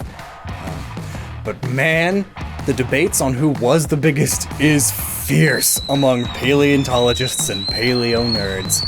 What a bunch of nerds. Nerd! But either way, T-Rex was huge. One of the largest specimens we've found, named Sue, has a length of 12.4 meters, stands 3.96 meters tall at the hips, and has been estimated at between 8.4 to 14 metric tons as of 2018. Sue's head, which is displayed separately from the rest of its body, which has a cast of the head on it instead, is almost 5 feet long and 272 kilograms, all on its own. Speaking of T-Rex's skull, the fact that it's so wide at the rear compared to the front of the skull, combined with the shape of the eye cavities, meant that it had extremely good binocular vision, because it's an extremely good predator. And our big friend's nose was also highly developed and could most likely smell a carcass from miles away, and was comparable to a modern vulture's sense of smell. Research on the olfactory bulbs has shown that T-Rex had the most highly developed sense of smell of 21 sampled non-avian dinosaur species. This, by the way, is a huge sample size for fossils, since getting access to multiple specimens from multiple museums and universities is difficult, even in our modern interconnected world. And other recent studies have also shown that T-Rex had an acute sense of hearing, especially lower-pitched sounds, and most likely used this as a means to keep track of other T-Rexes, along with tracking prey. It also seems to have had a very good sense of touch for a dinosaur, and it might have used this gentle sense of touch as a way to safely move eggs around its nest with its head, and to sense how hot or cold the nest was. Just like crocodiles, they sure do look ferocious, but they are very gentle, loving mothers. It also had the greatest bite force of any terrestrial animal of all time. An adult Tyrannosaurus could have exerted 35,000 to 57,000 newtons, or about 8 to 13,000 pounds of force in its back teeth. A modern great white shark has about 10,000 newtons, or 2,300 pounds of force. So just use your memories of Shark Week to think about how terrifying that makes Tyrannosaurus in comparison. It most likely used this absolutely insane bite force to rip into bone and sinew, so it could consume most or all of the body of its prey. Basically, if something could fit in its mouth, it could chomp through it. And most things could fit in its mouth because it could open its mouth almost 80 degrees. And given that the length of a large T-Rex skull is about 5 feet long, that means that a T-Rex could definitely swallow a human whole, probably without even giving it a second thought. And this incredible size and strength definitely makes Tyrantrum's dex entry stating that it could shred thick metal plates as if they were paper, and that it was invincible in the ancient world it once inhabited. That's definitely not far from reality. Even the baby of the two, Tyrunt, has a dex entry that states its immense jaws have enough destructive force that it can chew up an automobile. It's very telling of the ferocity of both the Pokémon line and the dinosaur they are based on. Oh, and a fun little side note, paleontologists have found a skeleton of an Edmontosaurus, a kind of duck-billed hadrosaur that was a common item on T-Rex's menu, that had a T-Rex tooth embedded in its tail, and it was able to go on and live a full, hopefully happy life, with the bone healing around the tooth after a minor infection. Life, finds a way. And that media trope about dinosaurs having dinky tiny little brains compared to their bodies is true for some species, but not here. T-Rex did all of this with a relatively huge brain, which was pretty complex and intelligent for a dinosaur. Its brain was one of the largest ratio-wise of any dinosaur tested, only barely being beaten by certain small Maniraptiforms, Bambiraptor, Ornithomimus, and Troodon. If I say it slow, I have a higher chance of pronouncing it correctly. But all of them have intelligence comparable to modern crocodiles and even some modern birds. There was one study that said that T-Rex might have been as intelligent as a modern chimpanzee even, but given that reptile brains and mammal brains work very differently, that particular study is seen as extremely doubtful by most paleontologists. Either way, our big friendo was bonkers smart for what it is, and used this to rear their young well, hunt well, scavenge well, and was a very fitting end to the line of Tyrannosaurids. T-Rex lived during the late Cretaceous period and was one of the very last non-avian dinosaurs. The thing that finally took out T-Rex was the KT extinction event, aka the big meteor that took out all of the non-bird dinosaurs. Also, if you don't know, it's been somewhat recently confirmed to have been at the Chicxulub crater. That's where the big meteor, like, pew! Right into the world. An anti-dinosaur vaccine. Now let's get to specimen FMNH PR 2081, more commonly known as Sue. Probably the most well-known individual dinosaur in the world. I mean, first of all, most dinosaur fossils we find are partial, like very partial. Maybe a leg and a rib, but Sue has over 90% of the bulk found and is 73% complete in terms of the amount of bones and other fossilized viscera, which is a lot for an actual dinosaur fossil. But also, Sue is basically the mascot of the Field Museum of Natural History in Chicago, Illinois, which is where their body has resided since 2000. Sue also has an incredibly delightful official Twitter account, full of such amazing tweets as this, and this. I love this. Now, Sue has a very long and complicated history, both when they were living and when they were discovered. Sue was discovered by American explorer and fossil collector Susan Hendrickson. She had been on a fossil search with workers from the Black Hills Institute, a private corporation that specializes in retrieving and then selling fossils. In 1992, BHI opened up the Black Hills Museum of Natural History in Hill City, a non-profit paleontological museum, so why isn't Sue displayed there? Well,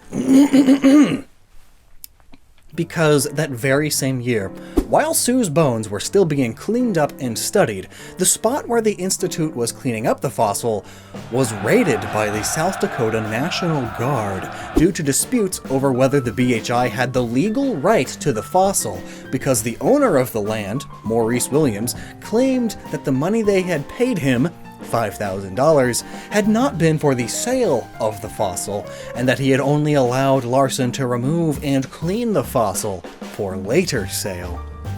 Williams was a member of the Sioux tribe, and the tribe claimed the bones belonged to them. However, the property where the fossil had been found was held in trust by the United States Department of the Interior. So basically, it was a big ol' mess of who had the right to do what. Charging Larson on 158 points. The government transferred the remains to the South Dakota School of Mines and Technology, where the skeleton was stored until the penal and civil legal disputes were settled. But this whole mess was so convoluted and so weirdly handled that the United States Senate voted not to confirm the appointment of Kevin Schieffer as United States Attorney for the District of South Dakota due to the controversy of how he handled all of this. So just like, history's fun. Eventually, Williams, the man who owned the land, was given the rights to Sue's skeleton, and he eventually decided to sell it, because he wanted loads of money, I guess. Loads of money. So he partnered with Sotheby's, a broker of fancy stuff, to auction the fossil. Then, the Field Museum was all like, dude, we don't want the greatest piece of prehistory in history, like the greatest fossil ever found, to be hidden away in a hellishly minimalist mansion of some bourgeoisie troglodyte. But also, we don't have the kind of money to buy that.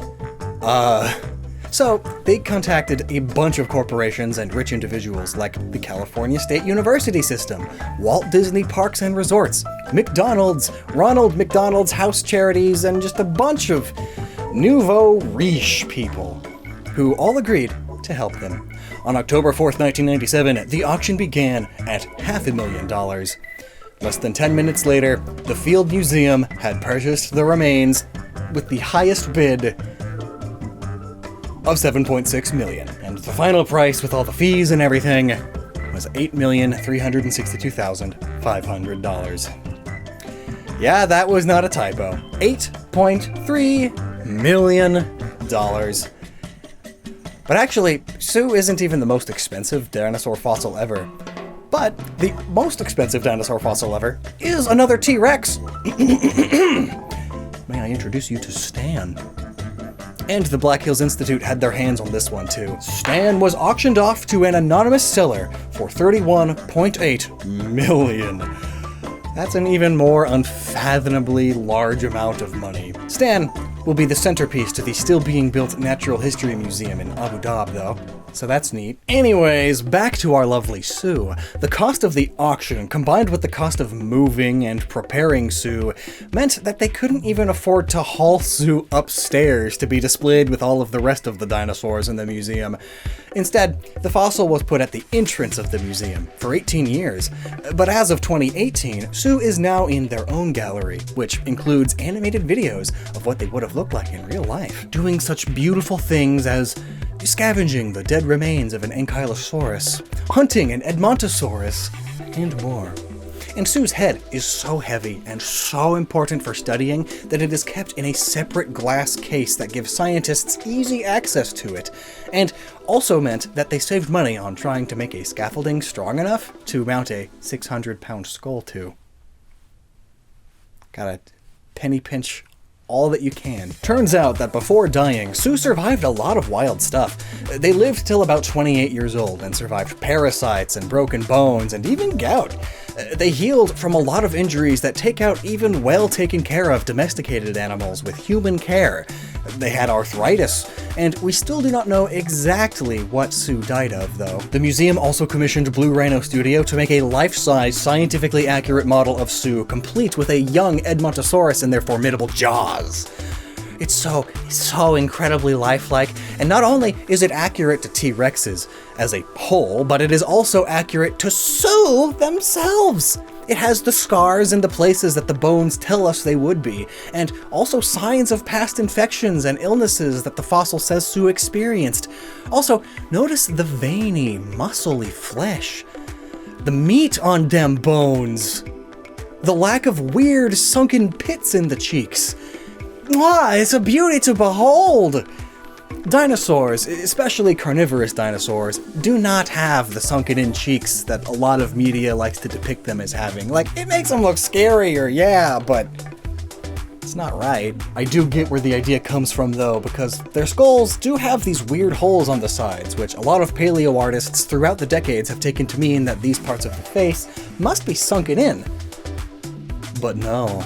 These weird holes were for connective tissues for their incredibly strong and robust musculature system. Speaking of a robust musculature system, a big part of why T-Rex has the hilariously puny arms that it does is because you can only have so much musculature and ligaments running through the entire body, especially between the head and arms without taxing the body too much.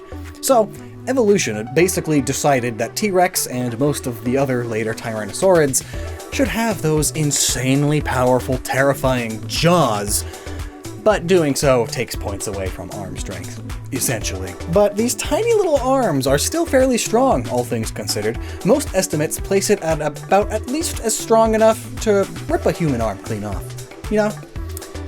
It probably used this strength to help hold carcasses in place while it ripped and shredded through them. And to help right itself after sleeping or having fallen down. I've fallen, and I can't get up! But it most definitely could not use these arms during actual hunting. But wait a second. I thought T-Rex and most other dinosaurs like it all had feathers. So why doesn't this most scientifically accurate model have them? You may be thinking, well, for T-Rex specifically, we don't know for certain if it may or may not have had feathers.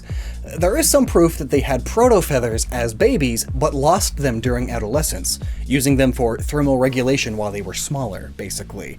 But we have yet to find any shreds of proof of proto-feathers on adult T-Rex, and in fact, we have skin impressions that show scales, but of course that doesn't necessarily prove that they didn't have feathers, because it's possible that those particular spots didn't have feathers, and they had feathers elsewhere. And also we know from other dinosaurs that some of them just have feathers growing between the scales, so it's kind of up in the air, but the most agreed upon thing is that T-Rex, as an adult, specifically, did not.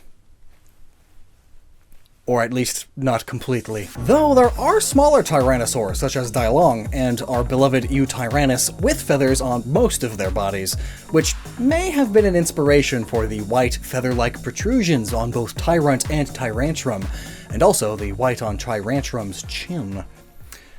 But since we're finally talking about the Pokémon themselves again, both Tyrant and Tyrantrum have 2 clawed fingers on their arms and 3 clawed toes on their feet, which is accurate to T-Rex and most other Tyrannosaurids. The orange crown-like crest on Tyrantrum, and to a lesser extent these 2 little horns on Tyrant, could be inspired by the crests on other carnivorous dinosaurs, such as Allosaurus and Carnotaurus for Tyrant specifically, and for Tyrantrum, Dilophosaurus and Cryolophosaurus, which is actually the only crested dinosaur with a crest that goes perpendicular to the skull instead of along the length of it. The same way Tyrantrum's works. Tyrant's smaller bumps, or crests, could be a reference to Gorgosaurus as well, which had similar bumps above its eyes. And this crown-like crest, along with the regal-looking beard of Tyrantrum and the white collar-like feathers on both of their necks, make them look very kingly, which is extremely befitting of a dinosaur based on the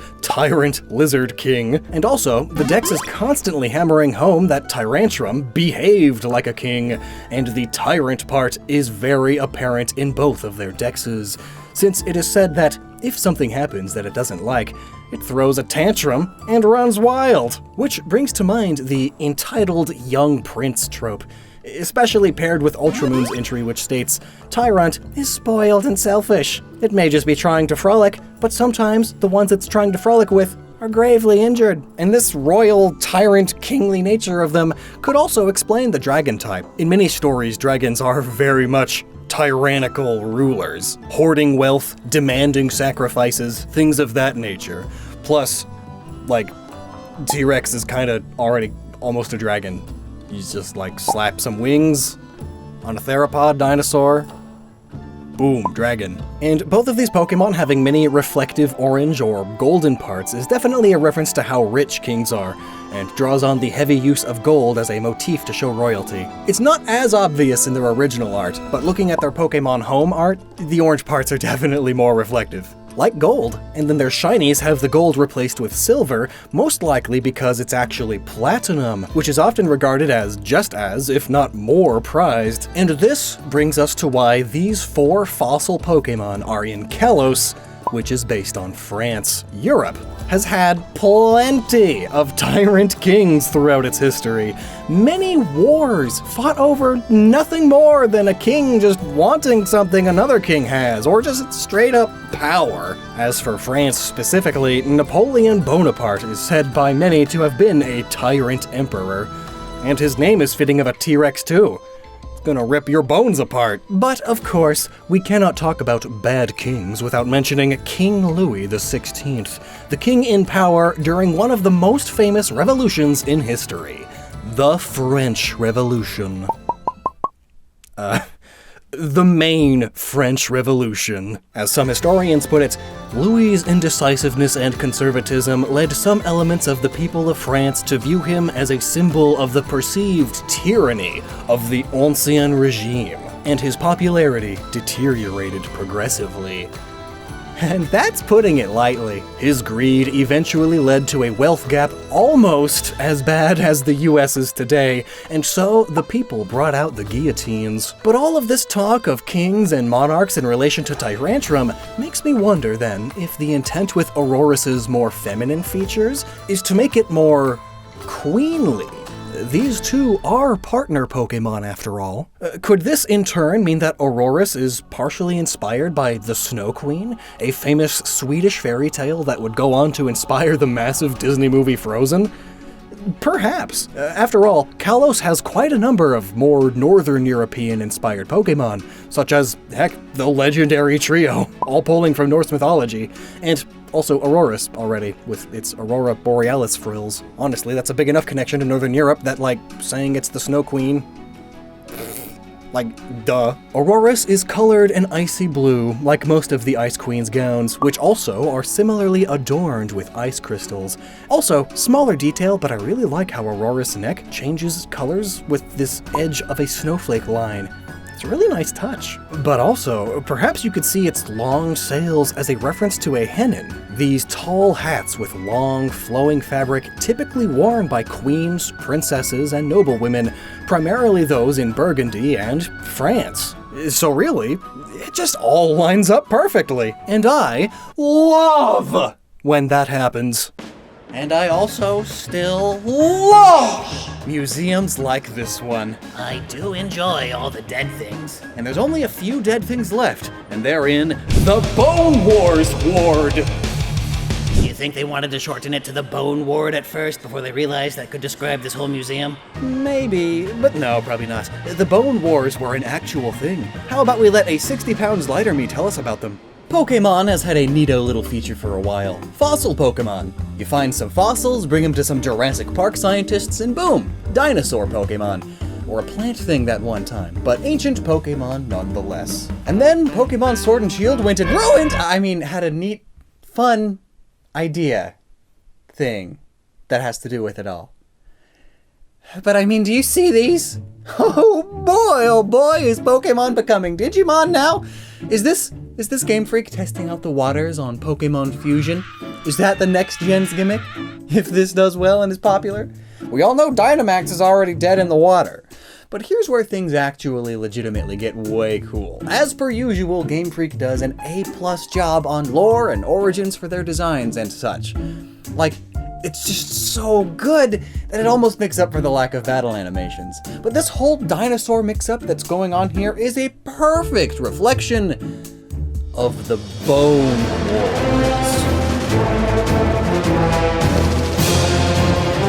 Oh yeah, there's a thing called the Bone Wars. Honestly, I wouldn't have even thought that paleontology was filled with so much drama. Back in ye olden days of the late 1800s to mid-1900s, paleontology was full of chaos. Full of people who didn't know what we now know about dinosaurs and had not yet invented things like CAT scans and computer simulations. All they had were shovels and guessing. But throughout this entire time period in Western civilization, especially in the UK, a vast amount of resources were put into research about our past and into our future. When it came to learning about our history and when it came to inventing things for the future, well, times were crazy, to say the least. England just had their first dog show. We were figuring out genetics. But as for paleontology, the first dinosaur fossils were discovered by British fossil hunter William Buckland in 1819, and science basically imploded. And paleontologists and fossil hunters all around the kingdom began exploring the world, all to be the next person to find a dinosaur. Slowly but surely, demystifying our distant past. But here's a problem. All these digs and expeditions, they cost a lot of doubloons, or whatever the British used, I don't know, rupees. But rich people and wealthy groups of folk liked fossils. They were cool, and would do really good in museums, which were all the rage at the time. So they funded a lot of digs and expeditions. But, well, this meant that the paleontologists and fossil hunters had higher-ups, and those higher-ups, well, they needed results, and these results were often wanted quickly. They didn't care as much about the things that they should have cared about, like accuracy, scientific integrity, or ethics. So that's how we ended up with things like a T-Rex skull getting sawed just in half so that we could see what the inside looked like. And more importantly, for our current topic, dinosaur heads, or arms, or whatever, were getting put onto dinosaurs of different species. I mean, there were just so many, just loads upon heaps upon piles of general mix-ups too. One of my favorite examples is the iguanodon. Originally, they thought they had a horn, like an iguana, hence the name. And I mean, you can't really blame them. There's this pointy-looking bone, and there's no obvious place for it, so, horn. It's a horn. But then some guy later, years later, was all, but what if it's a thumb? And it turns out that that bone fit there perfectly, and a thumb it was. But as for total mix-ups, one of the most well-known instances of this was with the first restoration of the sauropod, or, for the common folk like me, the Brontosaurus, which, tangential fun fact, was just recently discovered.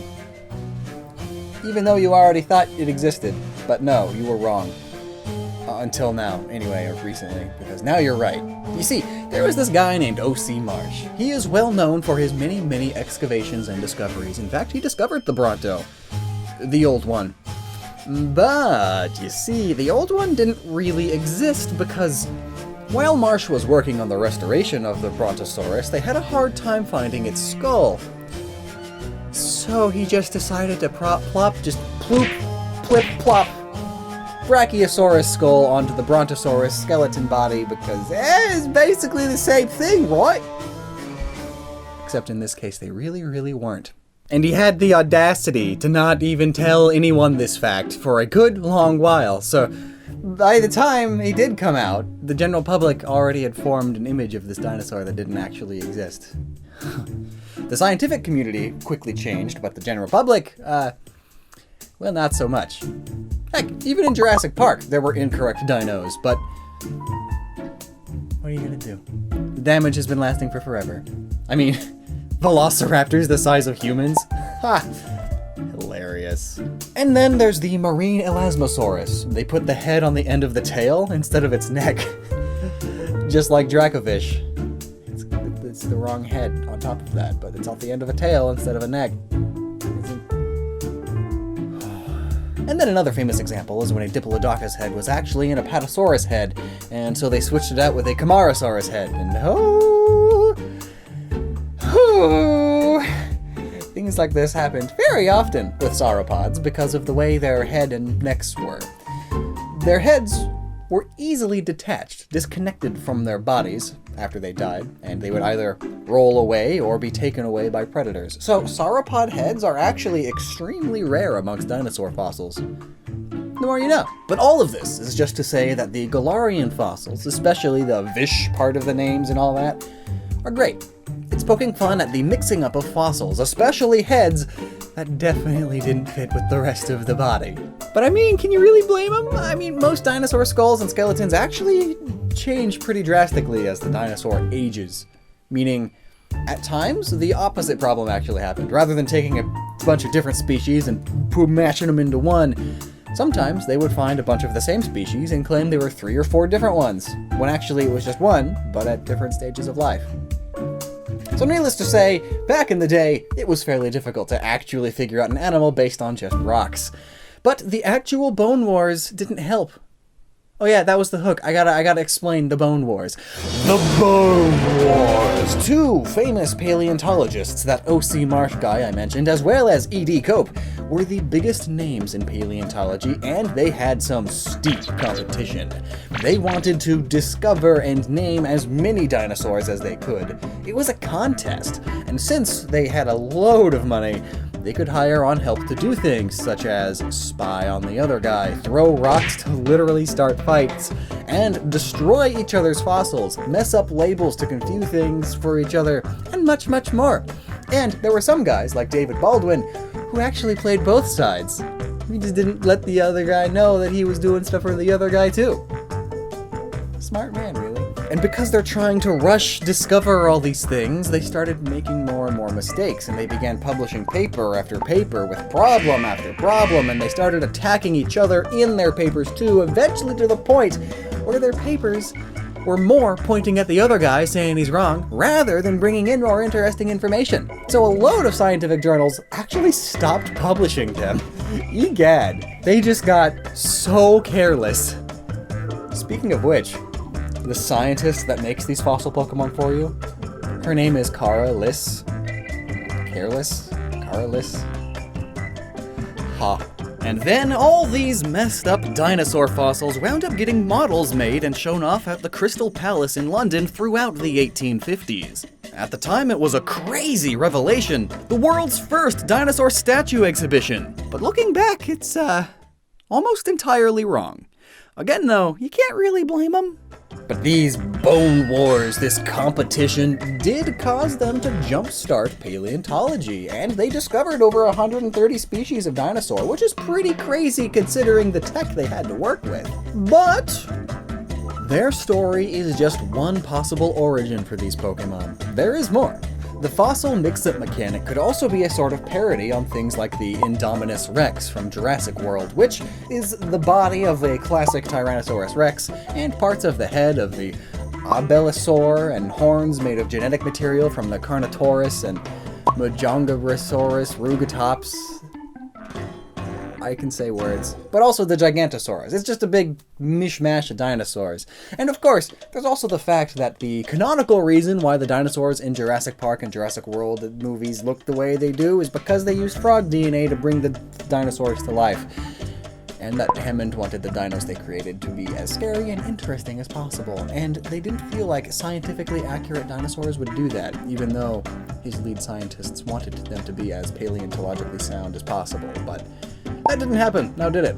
But what's also really cool about these Pokemon is that their Pokedex entries also hammer home that they are poking fun at how early paleontology saw dinosaurs. Slow, fat, and reptilian. Oh yeah, in case you've been hiding under a rock that only had old school dinosaur information, dinosaurs aren't much like most reptiles at all. They're significantly closer to birds than to modern reptiles, if anything. Yeah, even sauropods, aka longnecks. They had bird-like lungs and very light bones. They were fairly fast too, and were fairly active, with tails much higher up than media normally portrays them. And because of that, they were able to run much quicker than media typically portrays them. They're much less fat and slow. And then there's the whole feathers on the theropods. You can't forget those feathers. Dracozolt is poking fun at how Monoraptorians are often made to have arms way too small for them. Or perhaps it's poking fun at how fast they are often cited to run with those absolutely gargantuan legs in proportion to the rest of them. Also, that butt of its is possibly based on the Draconis family. Their skulls are always misorganized, and many of them have extremely different skulls while they are growing, so if you think about it, Dracozolt might actually be correct, except these are two pieces in different stages of dinosaur development. Arctozolt could be poking fun at the fact that we used to think that sauropods would have to have lived most of their lives half submerged in water, like marshes and lakes, because how else would they be able to support their gargantuan bodies? Well, it turns out that it's by eating a large metric of food, having lungs that push oxygen throughout their bodies while inhaling and exhaling, and by having really, really light bones and good support systems for their necks, but that's not the point here. The preserving food with the ice on its body part of the Dex entry is definitely making fun of how paleontologists used to theorize that sauropods would eat a bunch all at once and then go into a small hibernative state to process all the food, instead of our current understanding, which is that they spend most of their time standing still and just moving their neck in a zigzag to eat off of the trees nearest them. Yum yum yum. Dracovish is also making fun of our old belief that a lot of the bigger dinos, sauropods especially, would have to have lived semi-aquatic lives. And the 40 miles an hour thing could be poking fun at how ridiculously fast the dang T-Rex in Jurassic Park was. T-Rexes definitely could not keep up with a speeding Jeep. Their speed was likely between 10 and 25 miles per hour. There was no danger in that scene at all if the dinosaur was accurate, but it wasn't. Jurassic Park's just ruining everything. But throughout all of their Dex entries, there are 2 times it mentions, but it went extinct because blank. And that's harkening back to the old-fashioned and still all too common idea that the dinosaurs went extinct because they were bad at what they did. That's not really true. In reality, they went extinct because of drastic changes to the geography and climate that they couldn't adapt to quick enough. Not that there's much adapting you can do when the problem is that you're dying because the air is suddenly made of stuff that you can't breathe, or because the land is covered in ash again because of just billions of exploding volcanoes. I may be exaggerating. And there was also a meteor that one time. I don't know if you heard, but the meteor theory is basically confirmed now. It's cool. The Gulf of Mexico is where death came to all once before, and we're on the path to it happening again. But yeah, most dinosaurs were the perfect machine in their own niche. A lot of people think that they were these great lumbering things with sprawled out legs and sharp teeth, but a lot of people would be surprised to learn that most dinosaurs had molars and beaks. Evolution isn't just Mother Nature throwing things together until they work. We aren't more evolved than the dinosaurs, or more superior to them. We just have tools that let us win. It's your noggin. Ultimately, what I'm saying is, these Pokemon shouldn't exist, and are #NotMyFossilmon. I mean, I love the idea of them, and they should totally exist, but like, they aren't real? It's like surgically combining a penguin and an eagle. Like, you shouldn't do that. It shouldn't exist. But I guess it'd be cool if it did. It's a peagle. An eguin. But now here comes a fun bit. What are these pieces? Well, Vish, which is basically fish, seems to be from the Dunkleosteus, a water-dwelling creature that had an incredibly thick skull. Ultimately, though, it's just an ancient fish that lived in the oceans. As interesting as you may find that, let's move on. Draco appears to be based off of the Draconis genus, or perhaps other small maniraptors. However, the family is rather large and contains many different dinosaurs, but the one we're looking at here would be the common Pachycephalosaurus. Again, it's way cooler sounding than what it actually is. In fact, interestingly enough, this dinosaur already has a Pokemon based off of it, Rampardos. It's the same technical genus. However, this one may or may not have had the hard skull plate. However, this specific dino named Dracorex Hogwartus, it's actually what it's named, is slightly different, with a much smaller body and no hard skull plate, though this dinosaur is still part of the hardhead family. However, all of these dinosaurs had a common thing in common: the ability to run rather fast in a straight line, which the Pokédex mentions. So yeah, that's Draco. Also, I feel like I gotta justify my thoughts here. Most fan art recreations of the Draco body make it out to be a Stegosaurus, which is very possible. I might even be leaning more towards it, but Pokemon pull from all over, and are rarely just one thing. And, I mean, we don't have a Stegosaurus Pokemon yet, and it's got the big spiky plates and all, but the reason I'm thinking it has these Monoraptorian traits is due to the naming. First of all, in every language it references dragons, and it's dragon type. And like I said, there's a whole genus of dinosaurs named Draco or Draconis. And while not as intense, they did also have spikes. Also notably, they had sharp claws like this, unlike the somewhat elephantish feet that Stegosaurus had. Also, Dracozote holds its tail less like actual Stegos and more like those Maniraptors. But then again, these Pokemon are all based on dinosaur inaccuracies and mix-ups, so the Stego thing could still very much be the case. Now, Arcto is a little different, as it's not actually a dinosaur. It seems to be based off of some sort of prehistoric mammal, perhaps a walrus or seal. And while there were huge walruses in the prehistoric seas, there really isn't anything else for us to go off of. But, I mean, Arcto means Arctic. Come on. But I mean, in the case of Arctozolt, this particular body structure just fits ancient walruses more than the other, more dinosaur contenders. We could look at the Mosasaur, or even the Ichthyosaur. I mean, they've got the right direction for the tail, but just not the length. That's more like the walrus tail.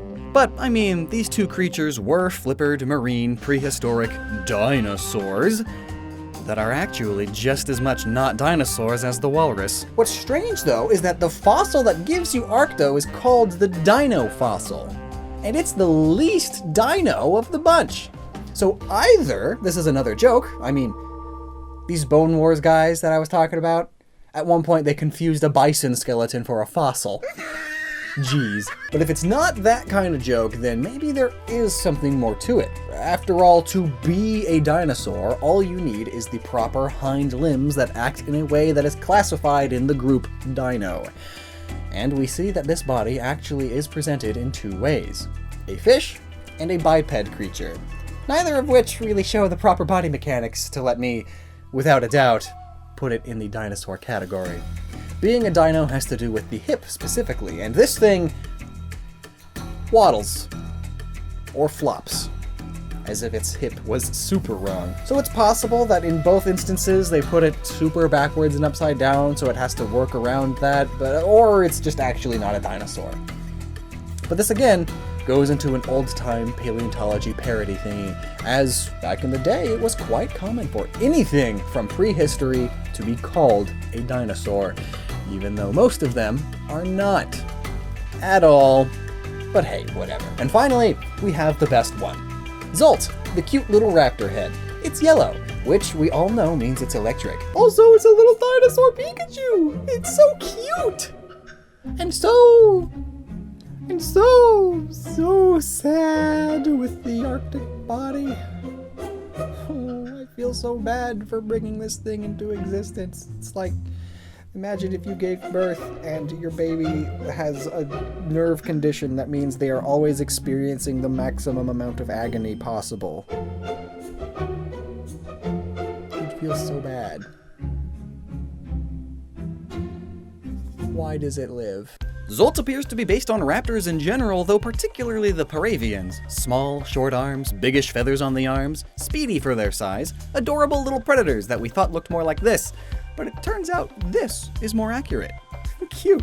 And do you want to know why these guys had feathers? Well, to help them balance while running super fast. Similarly to how ostriches run and use their wings to stabilize themselves while running. Honestly, ostriches aren't much different from dinosaurs.